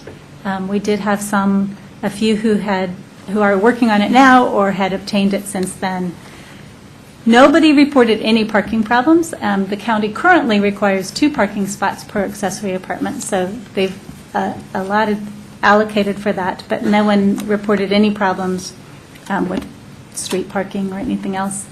And the positive factors listed primarily were additional income, additional security, having someone else in the house, benefits of mixed income, affordable options for people, including students, and good tenants. The negative factors mentioned, 36% they said they had no problems with their accessory apartment. Some mentioned bad tenants, and a small percent, 18%, mentioned occasional problems with inspectors. And the average rent is $913 a month, and 93% include utilities. Our hope is that council will look at this and possibly consider a resolution in support of the county zoning text amendment because of the important role that accessory apartments can fill in providing a range of housing options and an income stream and care for existing buildings and options for aging in place especially, I think is important.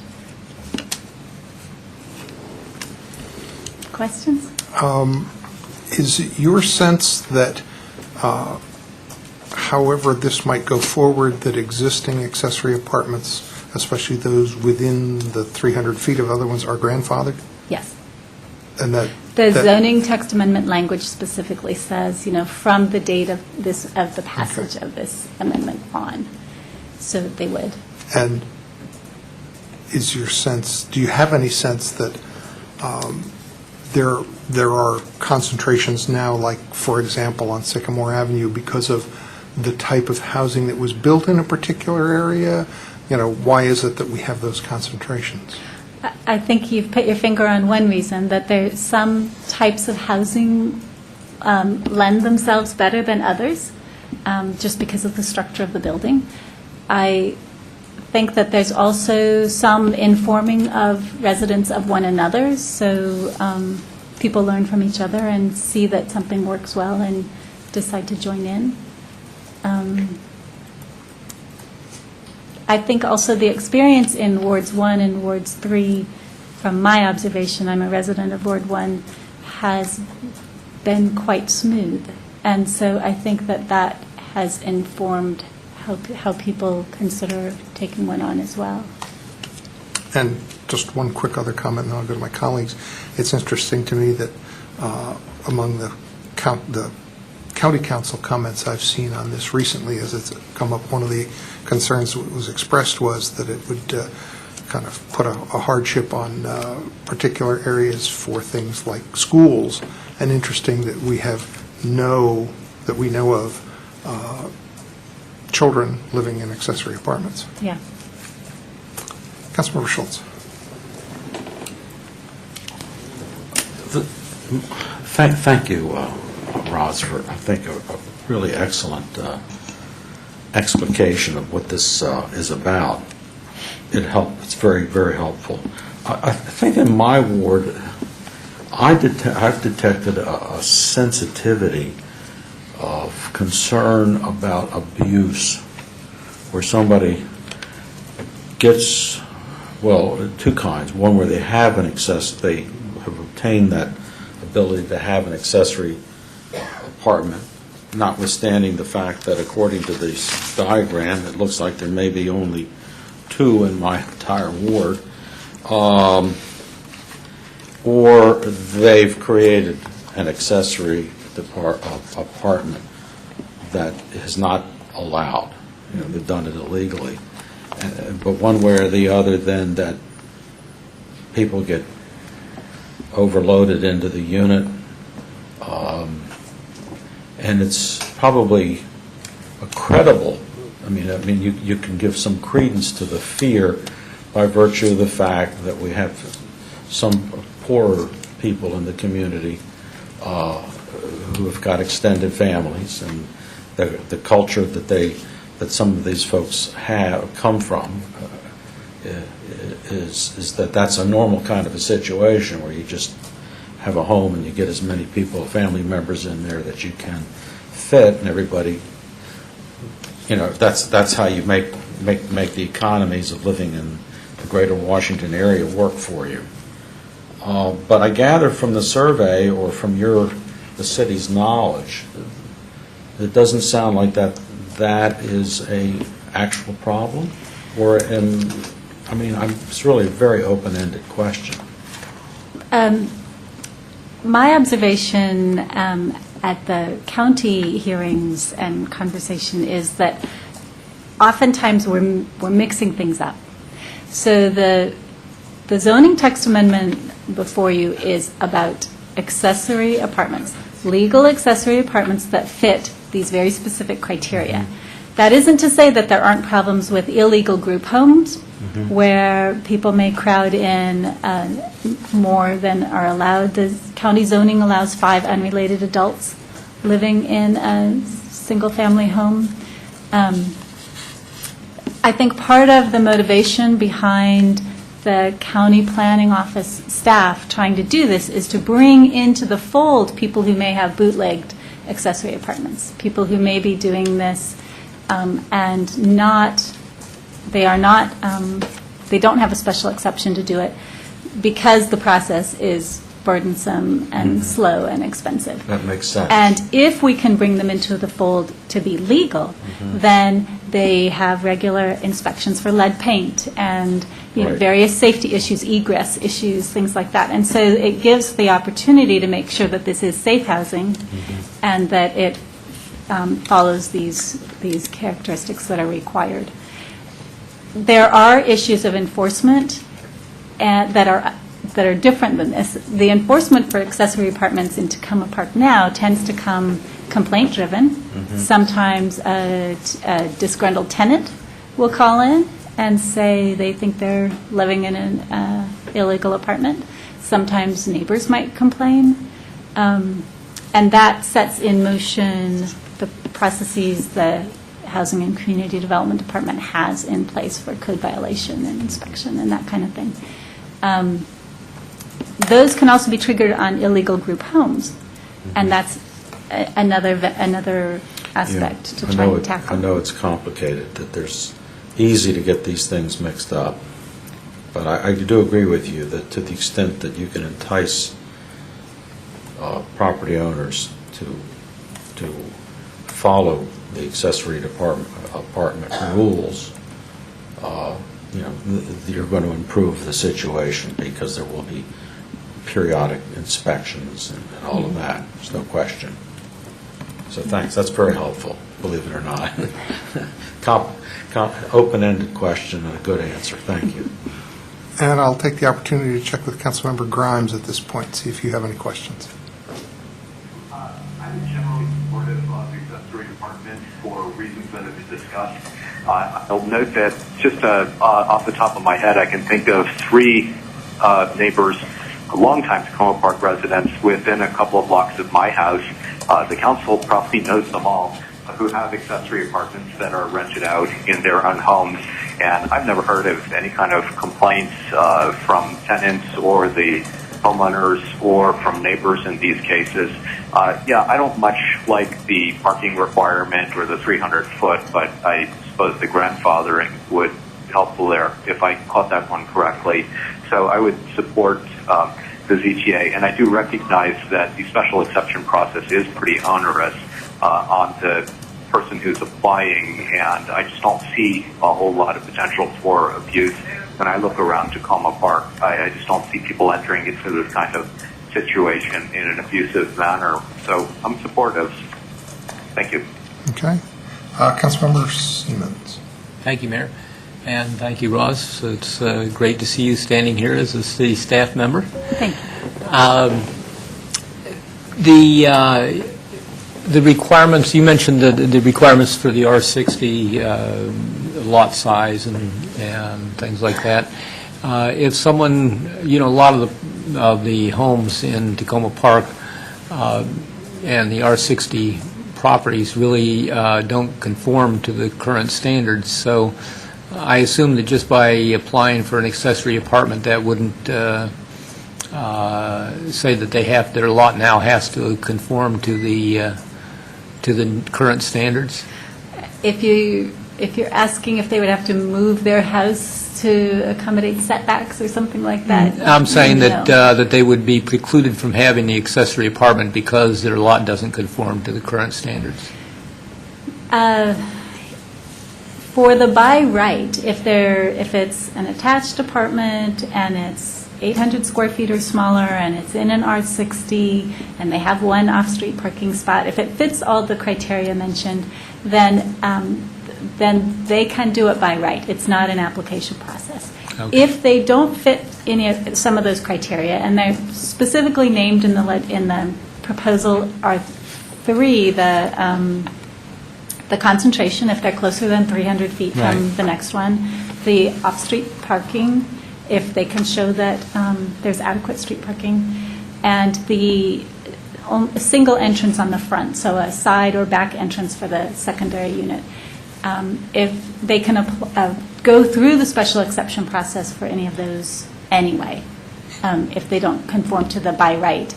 They can also go through the special exception if it's larger than the size, if it's detached. So there are ways of doing this anyway. Okay. And then I just make sure I understand that what we're asked to do tonight is either a thumbs up or thumbs down, even though some of us may not agree with some of the criteria they have in here. We would be better off to do just a thumbs up or thumbs down. That's my sense of it. This is early stages. So right now the consideration is that the planning board's meeting on June 21st to decide whether or not they have enough support or if they're ready to send this to county council. And then county council needs to have a council member say, yes, I will put this forward. And then it launches the next round of hearings at the planning board, at the, I think county council themselves does one, and the committee whose name I can never remember, the long planning and development. Yeah. Yeah. Okay. Yes, I certainly support this. I think it's will be good for the community and for a number of reasons. So, thank you. Councilmember Mayo. Thank you, Mayor. I have a few, and I generally support it as well, but a few background questions. Do you have a sense for what's the process like now? How much does it cost someone to go through a permitting process at the county level, or how much time does it take? Well, on Friday, I got an announcement of a hearing for an accessory apartment in Tacoma Park. The letter I got was dated June 4th, and the date of the hearing is November 1st. And so that's the first step. When I talked to the planning office today, they said 9 months to a year, oftentimes more, for the process. The fees for the application are about $500. $220 of that is a sign fee. You plant a big sign in your yard saying you're applying for a special exception, and $110 of that is refunded, so it's $390, assuming you return your sign. They're beautiful signs, too, by the way. They are lovely signs. In addition to that, you need a zoning vicinity map as part of your application, the master plan map for Tacoma Park, and your site plat, which most property owners got when they bought their houses. I think the other additional expense is meeting the very specific housing code requirements, so lead paint abatement and height clearance and things like that. So the earlier pieces would go away, the fees, the necessity to provide the plat map, and once it's approved. Oh, you mean with the special exception, with the zoning text amendment? Yeah. Yes, because instead of having to go through a special exception application process, you would have by right. So then you would do an application to say we're doing this, and it would be checked. And at the county level, there's currently a renewal process or no renewal process. Once you've done it, you're done and good, or? I don't quite have all the details down on how this works at the county level. There is a renewal process and there is a fee. Many people evidently maintain their standing as owners of an accessory apartment at the county level because the process is difficult, and they may think that they'll use it down the road, or they may have adult kids moving home or an elderly parent moving in, or they may think that it has additional resale value to So their those house. pieces would presumably go away as well. I mean, if you Well, I think they would still be registered at the county, and so there would still be a monitoring and inspection process there, and they would still need to be licensed at the city as a rental housing unit.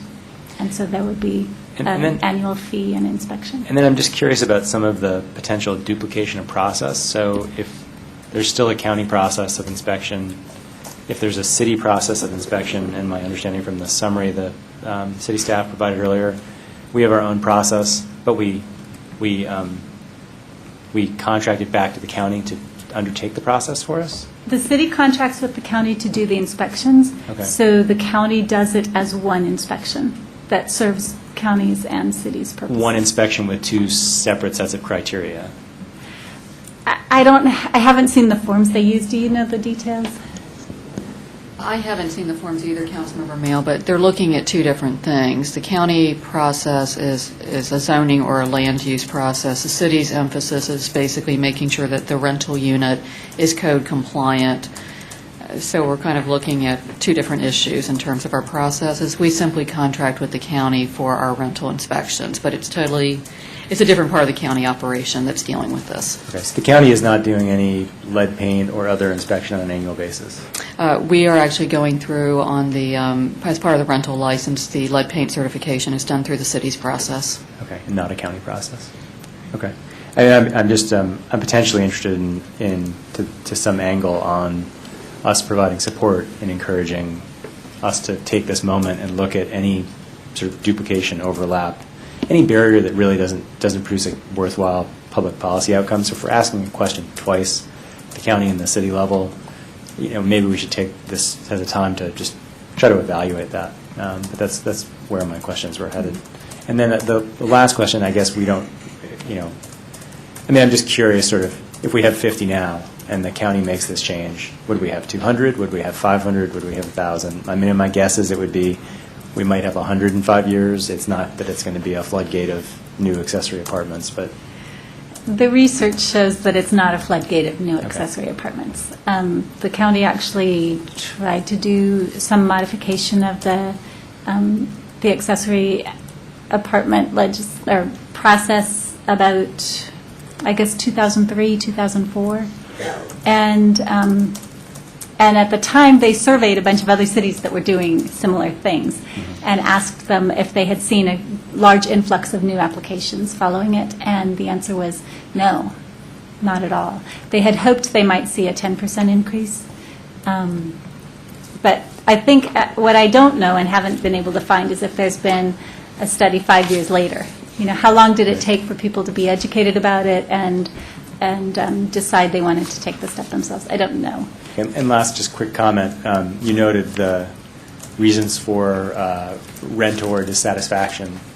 And I would say that the inspection, the frequency of people noting inspections was actually relatively high. It was 18% or close to 1 in 5 people. So if 20% of people are telling me that the inspection, that part of the process is a problem, that's not a negligible amount of problem. I understand what you're saying. We did this as a fairly quick telephone survey. Yeah. The city has done a number of different efforts to handle inspection over the years, and I think people who have had accessory apartments for a long time may respond that in their 20 years of having an accessory apartment, they've had a bad experience, which is different than saying in the last 3 years or 5 years or since the city has been contracting with the county. My understanding is that it's actually been pretty smooth since the city's contracted with the county to do this. Fair enough. Thank you. Councilmember Siemens, you have a comment on that point? Yes, as a property manager, manage several rental properties, I can say that it takes experience for a landlord to be able to deal with the property inspections in a comfortable manner. There's a learning process that goes on, and I think things can be problematic for a landlord with a single property. I'm not advertising for property management, but I just think it's understandable that there are a lot of things to know and to learn as a landlord, and the inspectors can be frustrating when they're teaching you what it is that you need to do. Councilmember Schultz. It seems to me that this is a complex subject matter, just by the nature of the exchange that we've had right here in the last 20 minutes or so, or however long it's been. I've learned an awful lot.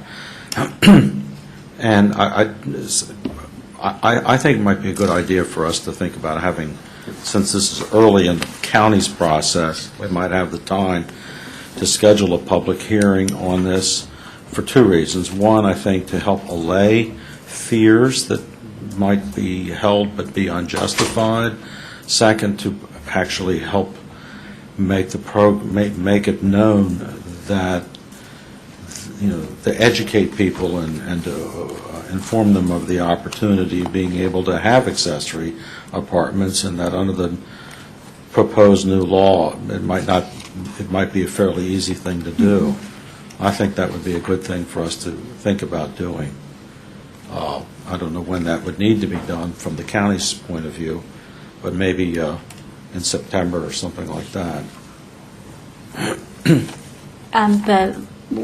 We included in the survey a question if existing owners of existing accessory apartments would be willing to come talk to council about their experience. And about half or more said they would. So we thought if there's an opportune time, we would go back to them and invite them specifically. Okay. So if I can suggest at this point that it sounds like we are in favor of indicating to the, at this point, the planning board, that we are in favor of this going forward, and it seems to me that what might be most helpful for them is if we provide them with the information that we've had in the packet so that they know what the experience is in Tacoma Park. Okay. So would people like to go ahead and do that, and we'll put a resolution on and send them the word? Okay. And we'll add that, I guess, for next week.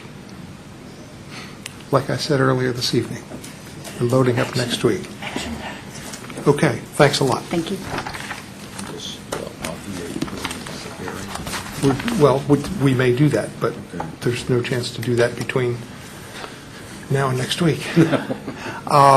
And so at this point, we will take a short break, and I'll remind folks that we're going to show the 9-minute video, and I hope it's indicative of the types of things that we can do, both in terms of projects and in terms of approach to a comprehensive way of dealing with all of this and publicizing some of what we do and what we can do. So we'll take a break.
Well, Lancaster City is a very old city. Really, it was laid out in the 1730s. Basically hasn't expanded a whole lot since it was laid out. It's 7 square miles, but really within 4 square miles, 60,000 people live.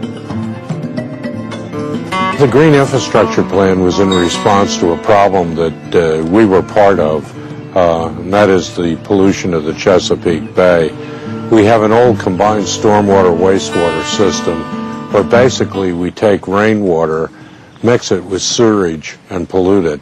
Then we send it down to a treatment plant and try to take the pollutants out that we have put in.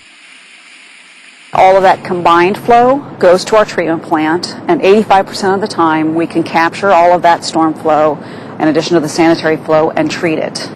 That 15% of the time where it's just huge downpours, they overwhelm the system, and we cannot treat all of that at the treatment plant without overflowing the tanks at the treatment plant. In a heavy thunderstorm, a lot of rainfall, short duration, this entire cavity, this CSO culvert will become full of stormwater as it discharges to the river. And at the same time, we're transmitting as much flow as possible to the wastewater treatment plant for treatment. We discharge about 750 million gallons a year in overflow that we can't capture and treat at the treatment plant. Our cost to treat is about $1 a thousand gallons. So if we were to store all of that, we would still have to treat that, and that would cost about $750,000 a year. There's two alternatives, generally, green infrastructure and gray infrastructure. Gray infrastructure would say you would hold that combined stormwater, wastewater, hold it in huge holding tanks, and then when you had the capacity, you'd clean it up and put it in the river. Our estimated cost for that is around $300 million. We did a green infrastructure plan. We completed that last year. That plan showed that we could do enough green projects throughout the city to effectively manage that storm flow and use the natural environment to treat it at a cost of $140 million.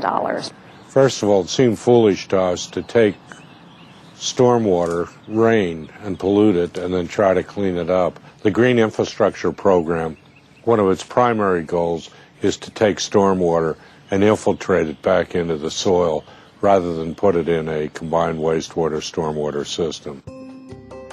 The City of Lancaster has a 25-year strategy, green infrastructure being green roofs, permeable paving, rain gardens, bioretention areas, rain barrels, dry wells, things of that nature. We currently have funding, $7 million to do about 50 projects, both on public and private lands, to demonstrate to EPA how we can do this. TELUS 360 is one of 9 vegetated roofs that have been installed in Lancaster City over the last 3 years, totaling over 77,000 square feet of vegetation. We put in a green roof. We thought it'd be cool. We had never done one. We're contractors is our background, and somebody, I think it was Fritz, actually came up with the idea that they were doing green roofs around town, and it just sounded like a good idea. There's just something nice about having the sounds of the city, but having the greenscape all around you that we thought we'd like it. It adds also life to our building in that we were doing a new roof anyway. It should add about 15 years onto the length of that roof. It protects from sunlight, obviously. It's good for the environment, and it's reducing the water going into Chesapeake Bay here and the watershed from the city. So a bunch of reasons really that were all good. We couldn't find any real negative reasons not to do it. The town was tremendously helpful and supportful in us doing the work, so we just said, why not? This roof itself, you can see there's still some patches of bare ground. Was installed just less than a year ago, and I'd say we're at 60% growth. In the next 2 to 3 years, this will be fully grown in. Typically, a roof like this captures and retains between 50 and 70% of rainfalls. It slows down up to 90% of the rain that hits it, which is extremely important for Lancaster City.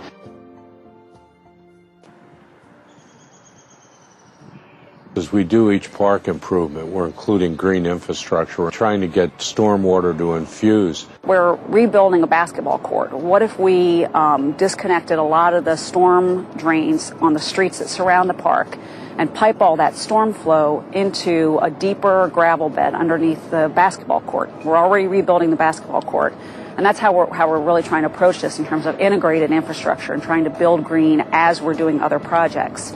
And we were able to capture 750,000 gallons within that basketball court from the surrounding streets and infiltrate that into the ground underneath the basketball court. And we made the basketball court porous, so any rainwater that falls on the basketball court will infiltrate into that gravel bed as well. We were able to do that at a cost of less than 16 cents per gallon of stormwater that we're capturing, compared to 30 cents for a storage tank. You know, as shown by this park, it can not only be appropriate that we do these things, it can also be fun, and it can also really improve the visual aspects of the park. I mean, this park is more beautiful now than it has ever been. It's also more ecologically appropriate than it has ever been. Beauty's only skin deep, but here it's more than skin deep. It's infiltration deep.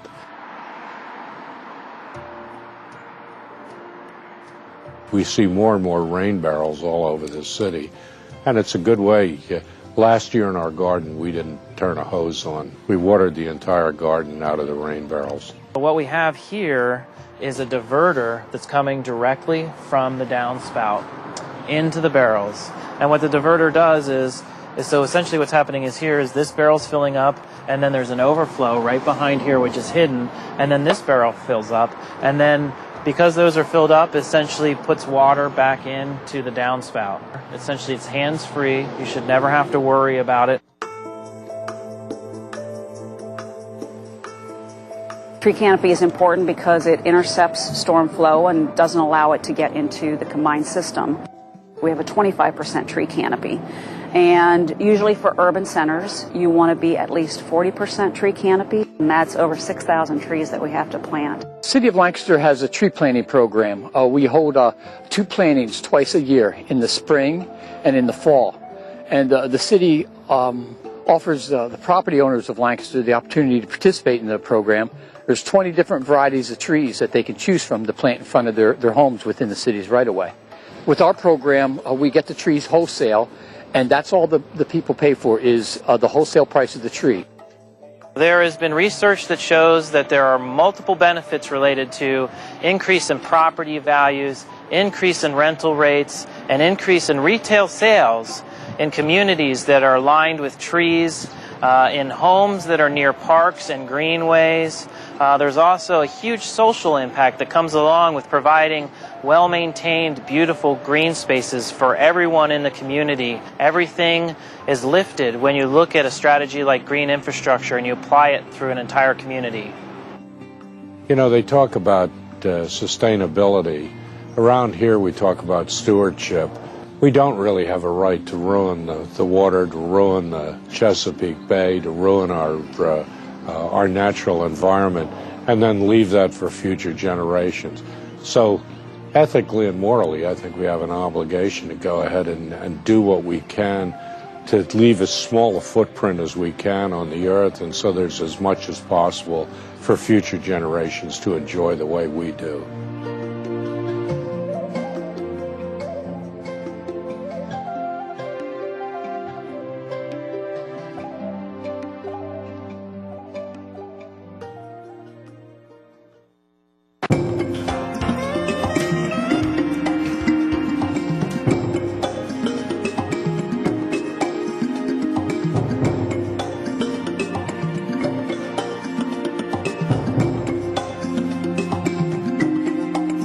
Well, Lancaster City is a very old city. Really, it was laid out in the 1730s. Basically hasn't expanded.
most of the things in that video.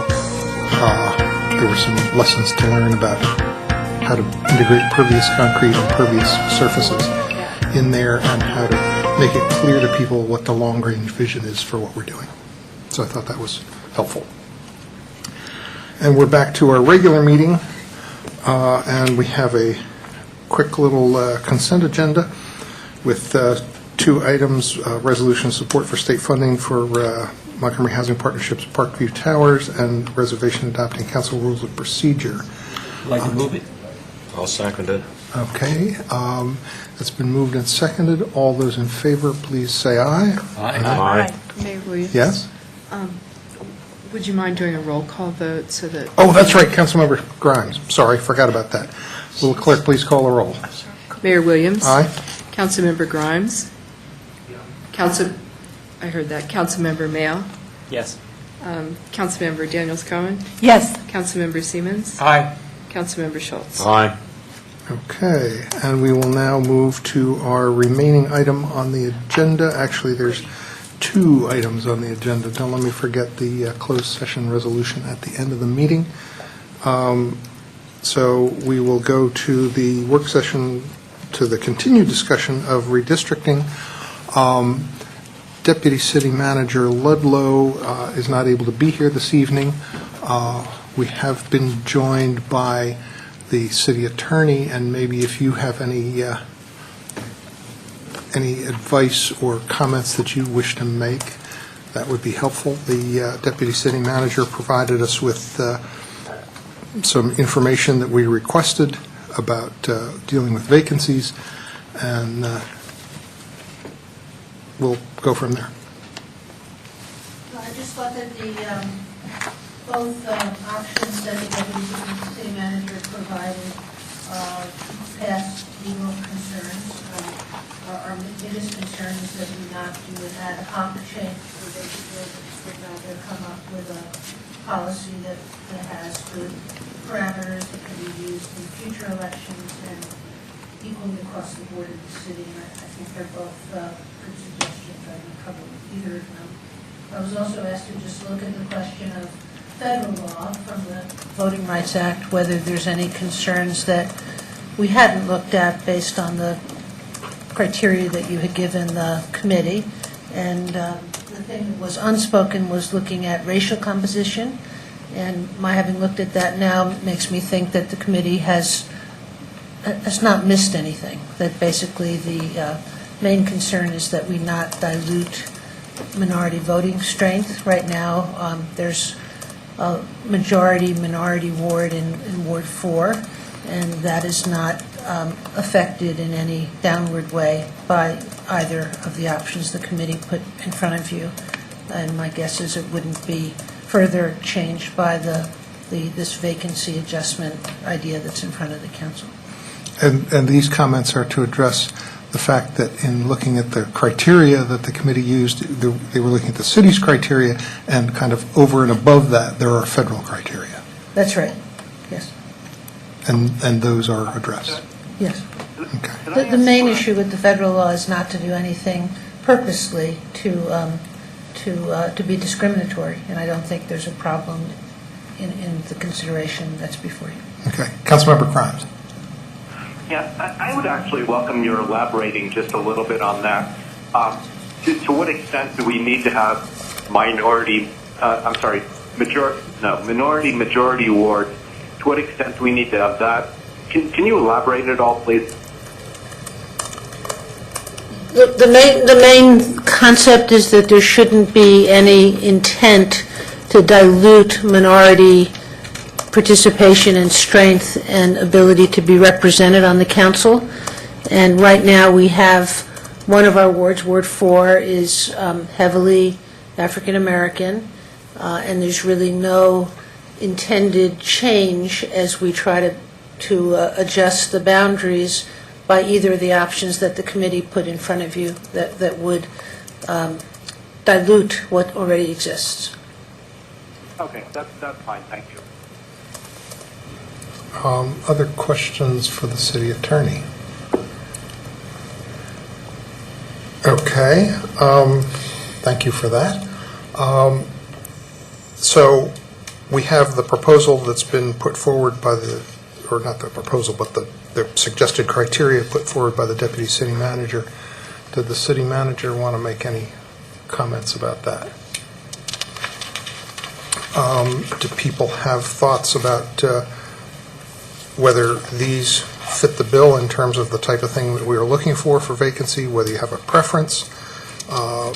There are some criteria that kind of are better or worse with either one of these, and so I think what would be good would be if we decided that if this was something that we wanted to continue to pursue on the vacant building questions, and then it would be, I think, very helpful if we kind of then, after we've talked about that a little bit, talk about the types of ways that we want to go forward, the process that we want to use, the part that the redistricting committee might play in that, and how we want to proceed. Councilmember Mayo. Well, I had a question, and then you laid out those lists of things, and I'm not sure that my question is germane anymore, but I'll... Well, go ahead. Yeah, I mean, I do support us moving forward with putting a policy in place, estimating populations of large buildings that were vacant at the time of the census. And I would note that of these two options, I believe the option one is going to be a more honest representation of what the population is at the time that we're doing redistricting. I would note that former Mayor Kathy Porter sent us comments more or less indicating the same thing that all council members and I think the city manager received.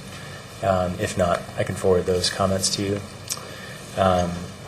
So I would support us, working out policy. I mean, either of these options, but in particular, I think I prefer option one.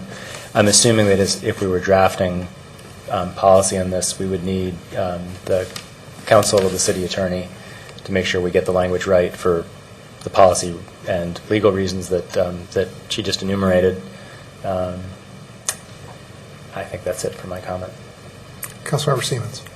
Thank you, Mayor. As I said last week, I think that we're moving in the right direction. I think, though, that as we discussed last week, that there was a obvious concern that the requirements that we laid out for the committee initially it did not encompass all of the feelings that we displayed last week. And I think the one consideration that should be moved up to a requirement is that we not split the neighborhood, that retaining, the neighborhood representation is important. And I think that embodied itself by putting ward boundary down the middle of the street and a single-family home neighborhood. So I would like to see that we, make whatever tweaks are necessary to not have that happen.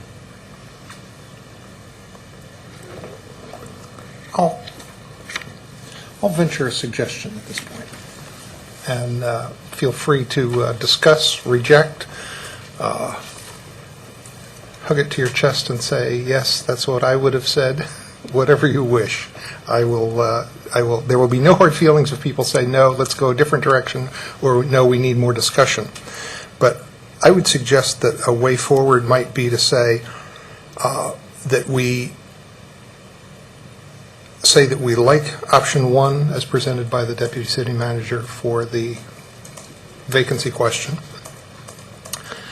that we elaborate that we would like to see more attention paid to neighborhood associations as can best be done, and that we would like to see more in the way of splitting blocks so that there are not demarcations down the middle of the street, but more in keeping with the way that I think we've done in the past, where we try and find ways to split blocks by keeping across the street neighbors where it's appropriate together. and that if there are some suggestions for how to do that from the redistricting committee, if they want to do that and come back with some additional proposals, I think that might be a good way to go. Councilmember, yes? Well, I was just going to say that sounds fine. I think, as I said, I think that we're talking about probably some small tweaks, but I think it's also maybe some work involved when we're talking about doing more block splitting than what has been recommended by the committee. Right.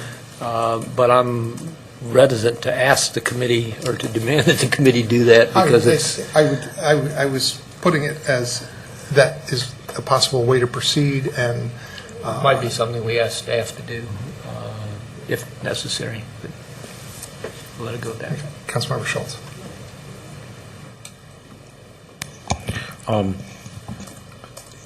In the first plan that the redistricting committee put forward, obviously there's this proposal to run a dotted line down the middle of Ritchie Avenue, and that is an example of something that Councilmember Siemens obviously is sensitive to.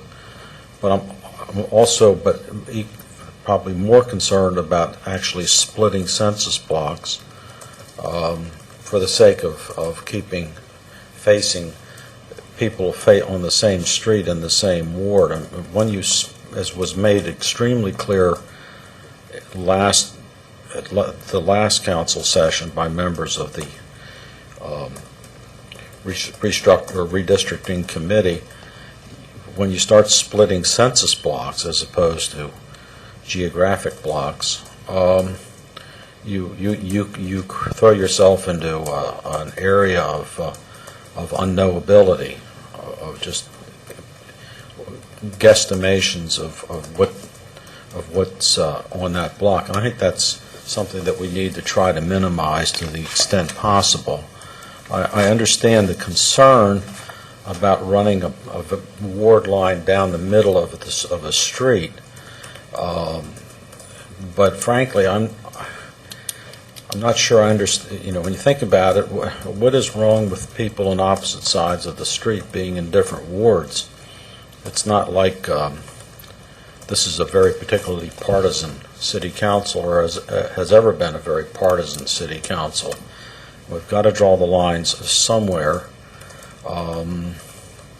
And on balance, I think I would prefer to preserve census blocks and run the war, if we had to choose, over the concern about running splitting a ward down the middle of a street.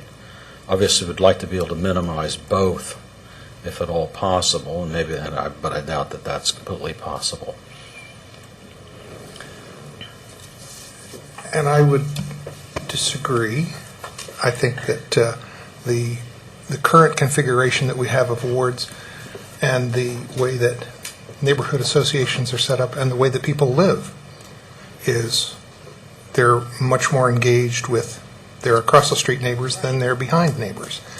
And as I say, we have it now where a good many of the lines are split blocks where we run behind.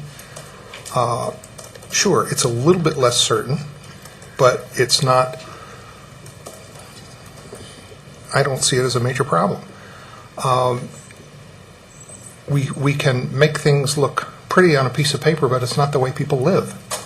And I think that what we need to do is be respectful of the legal guidelines while at the same time recognizing that we need to address what's real for people who live in this city and how they interact with their neighbors and other human beings. And I think that's the right way to do it, and that's the way we've done it all along. Councilmember Grimes, any comments? Yes, thank you. So I'm somewhere in between council members who have expressed their opinions so far, but more in the direction of Mayor Williams and Councilmember Siemens. But my main comment actually is that the diagram of neighborhood associations that is included in the packet, I believe it to be somewhat inaccurate. We have a number of inactive neighborhood associations. I'm not sure that D.S. Gilbert has actually been active in the whole time that I've lived in Tacoma Park. OTRA is now inactive. There are a number of no man's lands, I'll call them, for instance, around Tacoma Park Middle School and other schools that really don't belong to a neighborhood association as depicted in here. So I made a remark about neighborhood associations last week, and I'll make it again now, that some of them are a lot more significant than other ones, and I'll add to that that the map that's in here is not real accurate. But once again, the main comment is on the balance. I agree with Mayor Williams and Councilmember Siemens about splitting down the center of streets. Thank you. And I'll also just note real quickly that I think there are a number of inaccuracies on the neighborhood association map, one or two that I'm aware of, where I think I'm not sure what this is based on, and there may be some I don't know, I'll say technical ways in which some of these things may be correct, but practical ways and kind of on-the-street ways that I know that they don't necessarily run the way these are designated. Councilmember Daniels Cohen. Thank you, Mayor. I also agree with you and Councilmember Siemens splitting. I don't think in this configuration, the existing one, that any of the streets are split down the middle. You can correct me if I'm wrong. You may know more than I do. I'm sure there must be some. Carroll Avenue between Ward 5 and Ward 2. They're not split down the middle. Is it split down the middle? I don't think so. Carroll Avenue is the border between Ward 2 and Ward 5. Ah, okay. Yes. So it's It's a split. bit different sort of a street, though. Yeah. It's not the sort of street you send your 4-year-old to go across and No. find their playmate on the other side. No, I just, wherever possible, not splitting straight down the middle would be much better. And I agree with what you said, number 1s, 2, and 3, just a minute ago. So I appreciate that, and I'd like to see us move forward in that direction. I want to keep as much heart in the city as I can. As I said last week, I think while I appreciate all the work the committee did, their numbers are great, but heart's great too. So, Councilmember Mayo. Thank you. I wanted to raise the point I just did. I just didn't have a chance to turn my light off, that Carroll is a boundary right now. And I think for streets like that, I don't think we need to have an absolute policy. But as a general matter of giving guidance to the redistricting committee, if they can look at that issue and try to prevent splitting blocks down the middle. Similarly, with this map of neighborhood associations, I think that it's helpful, and I appreciate city staff putting together the map, and so hopefully it's a piece of information that the committee can use as they deliberate, but because it has inaccuracies, because there may be other factors that trump a neighborhood association boundary, I just think of it as a useful piece of advisory information. Right. I have a separate issue when we move through this part of the discussion on the redistricting, but I'll wait till I like the proposal the way you laid it out, Mayor Williams. Okay. What I want to do is ask the committee members who are here your sense of what you think, whether the redistricting committee would be happy to continue under the parameters that we're working toward to do additional work or not, or any comfort or discomfort with doing that.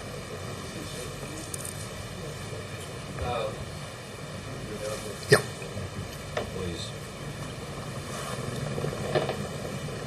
One thing I learned about that group of people, don't try to talk for them unless you've talked with them first. So I will not try to answer that question directly. I would say that they would look forward to having direction from you, and at that point we would have a meeting and decide how or whether to go ahead in that way. So I mean, it's just a question of, I think there's interest in it, certainly. We've gone a long way, and it'd be nice to see it finished. I think that, as we said in your notes, if there is clear instruction, guidance that from the council, that the committee, the task force, whatever you want to call it, would then want to look at that and say, yes, we can do that, or no, we can't. Okay. And I think we can provide that. I think we're most of the way there, and I think we could probably come up with a couple additional small clarifications about, I'm thinking about, gee, if we know of any things that contribute toward clarity on the neighborhood association map or any of the other things that we've talked about, but to the extent tonight that we can say, well, gee, we like option one, we want the vacancy piece to be taken into account, and other criteria, and you can take that back to the committee, say this is what they're thinking about, do we want to do this, and then it'll be relatively clear about whether to go forward pursuing that or whether we come back and ask staff to do it, or we do it. Other comments? A question first and then a comment. In second look, I'm not sure I understand the table that shows 2010 census option 1 and option 2 in our report. It's page 5 of the report. And I guess I just wanted a little clarification because I thought we were just talking about estimating a couple of buildings, but for these, there's a different number for every single ward. So eligible vacant units, option 1 is population estimate for eligible vacant units that were vacant but were rented or shown purchased. So, why, for example, would Ward 1 population change by 50 between the 2010 census and option 1? Is that because there are... Yeah, I see what you mean. Where Ward 2, the numbers don't change. Correct. Ward 3, the numbers don't change, but Ward... They should change. Oh, wait a minute. Oh, wait. No. Oh, wait. Okay. The raw numbers don't change, but it's because the it's because the ideal changes. Yep. It changes the percentage. Now I understand it. Thank you. It's not as late as my brain thinks it is. Okay, so the question hasn't solved itself. I'm going to pass out. We had not literally.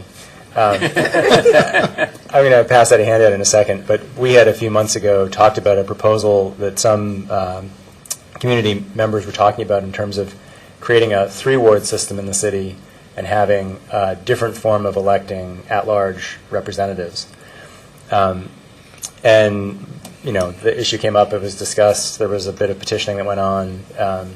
And I just thought it was an interesting thing when I was looking at these numbers to think back on that proposal because we were thinking about how we would have to change boundaries. So what I did was I took and I put together the existing 2010 census numbers for the 6 wards and combined wards in a particular way. I combined Ward 1 and 4, 2 and 6, and 3 and 5. So contiguous wards that essentially created long north-south axis wards in the city. And what I'll hand out to you in a minute is the numbers broken down from the report. If you do that, what you end up with is 3 wards using the exact same boundaries that we have today that all become majority-minority wards. So the Caucasian portion of the population in each of those 3 wards goes down to, at most, 46%, and at a low, 40%. And all 3 would end up being minority-majority wards, quite significantly so. And you can do that, and then the population variance, and this is without, because I was doing this myself, the population variance is roughly 200 people. So it's about a 2 or 3% population variance between the largest of the 3 and the smallest of the 3. So I'll just pass up these numbers. I just thought it was an interesting, and perhaps I'm a bit of a devil's advocate, but an interesting way to look at what would happen if you change wards that way. And I guess part of the point is that one, it's a different way to look at the data and actually get minority-majority wards for the whole city instead of for half the wards in the city. It's also a way to not have to adjust any of the boundaries that we have at present. And it shows at least in one version, what an iteration of that earlier proposal we had from residents for 3 wards would look like. Obviously, this would mean that there are two current members of, 2 current, I guess, if we have 1 vacant ward, but almost 2 current members of the council in each of these spaces. But it's interesting because it would combine, and I'm assuming if you looked at, for example, rental units versus owner-occupied units, you would see that it makes the wards, sort of significantly bipartisan. Every one of the council members would suddenly be serving both renters and owners. So anyway, I throw that out there because I thought it was interesting, and it would avoid all the issues of boundaries, or most of them.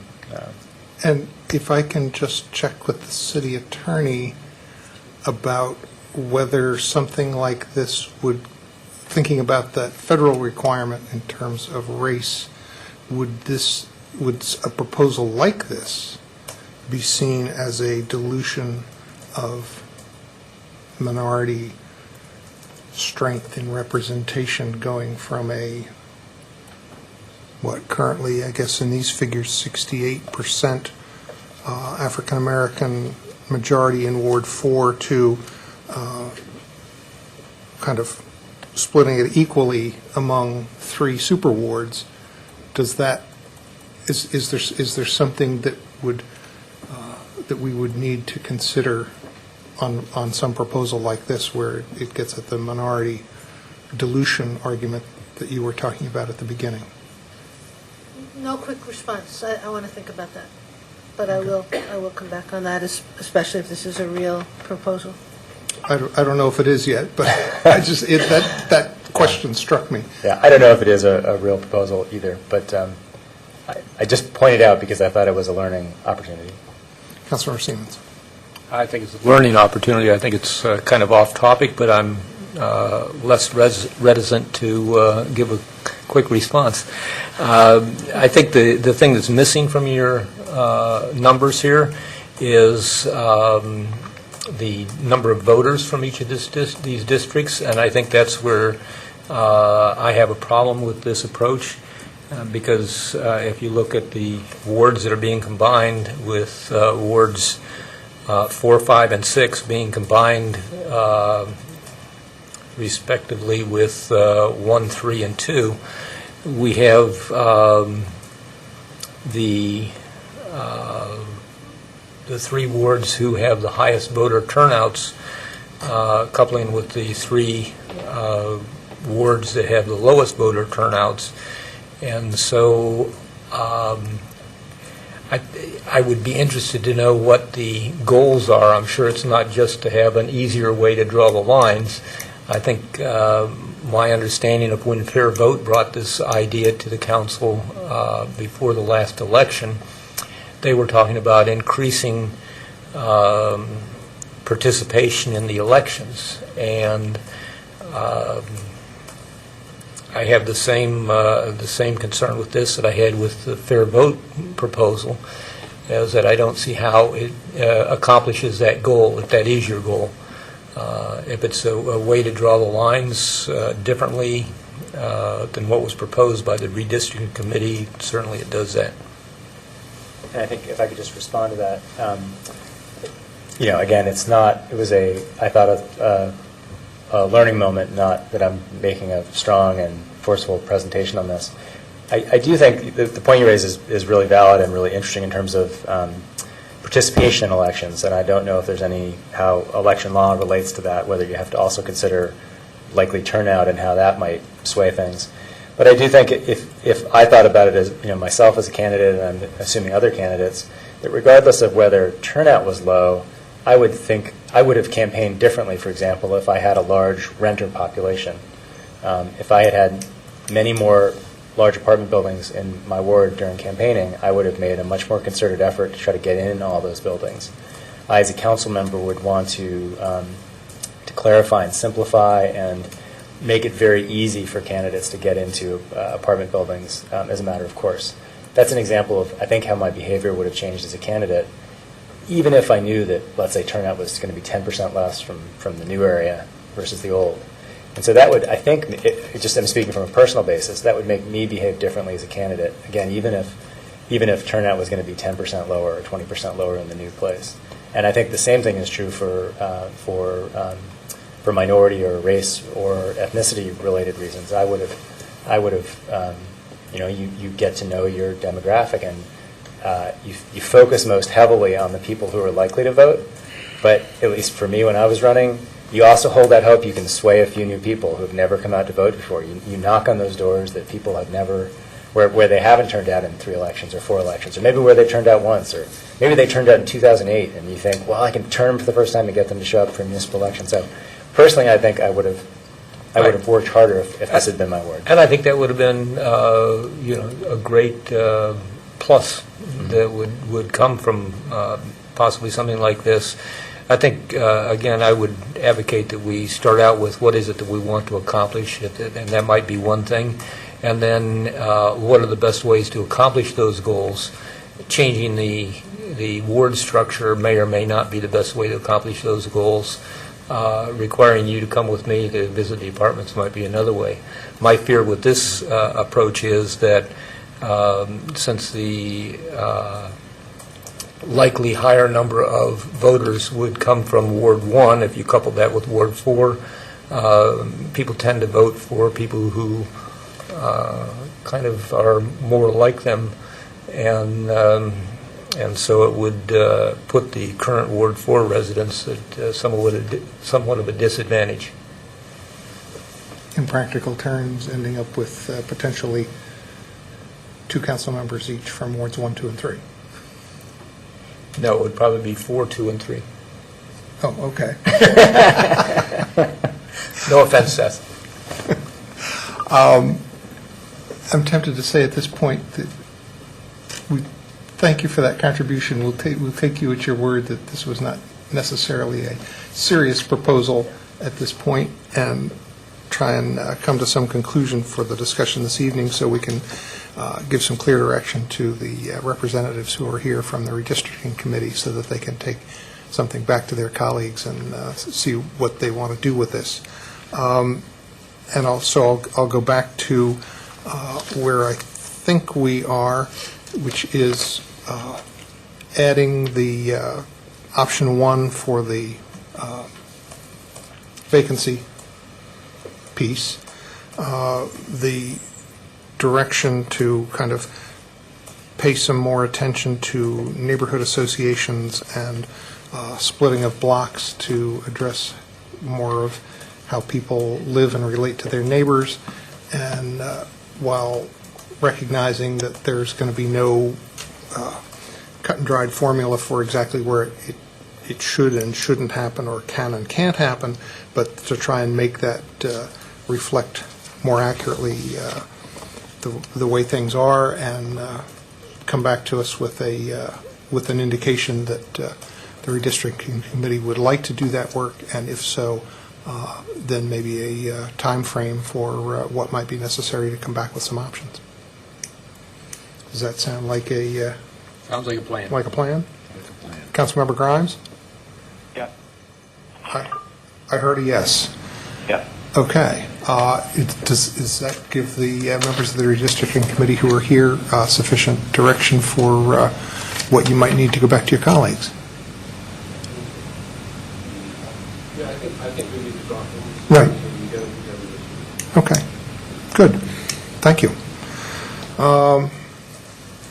We have one remaining item, which is, let me get the right piece of paper here. We have a last-minute need to vote to go into closed session to discuss matters related to collective bargaining negotiations with AFSCME pursuant to annotated Code of Maryland State Government Article Section 10-508A9. Would somebody like to make that move to go into closed session? So moved. Second. It's all right. Councilmember Daniels Cohen moved it. Councilmember Schultz seconded it. And given that Councilmember Grimes is on the phone, we'll do a roll call vote for the move to go into closed session. Mayor Williams? Aye. Councilmember Grimes? Yeah. Councilmember Daniels Cohen? Yes. Councilmember Mayo? Aye. Councilmember Schultz? Aye. Councilmember Siemens? Aye. Okay. That is approved. We will go into closed session, and then we will adjourn for the evening.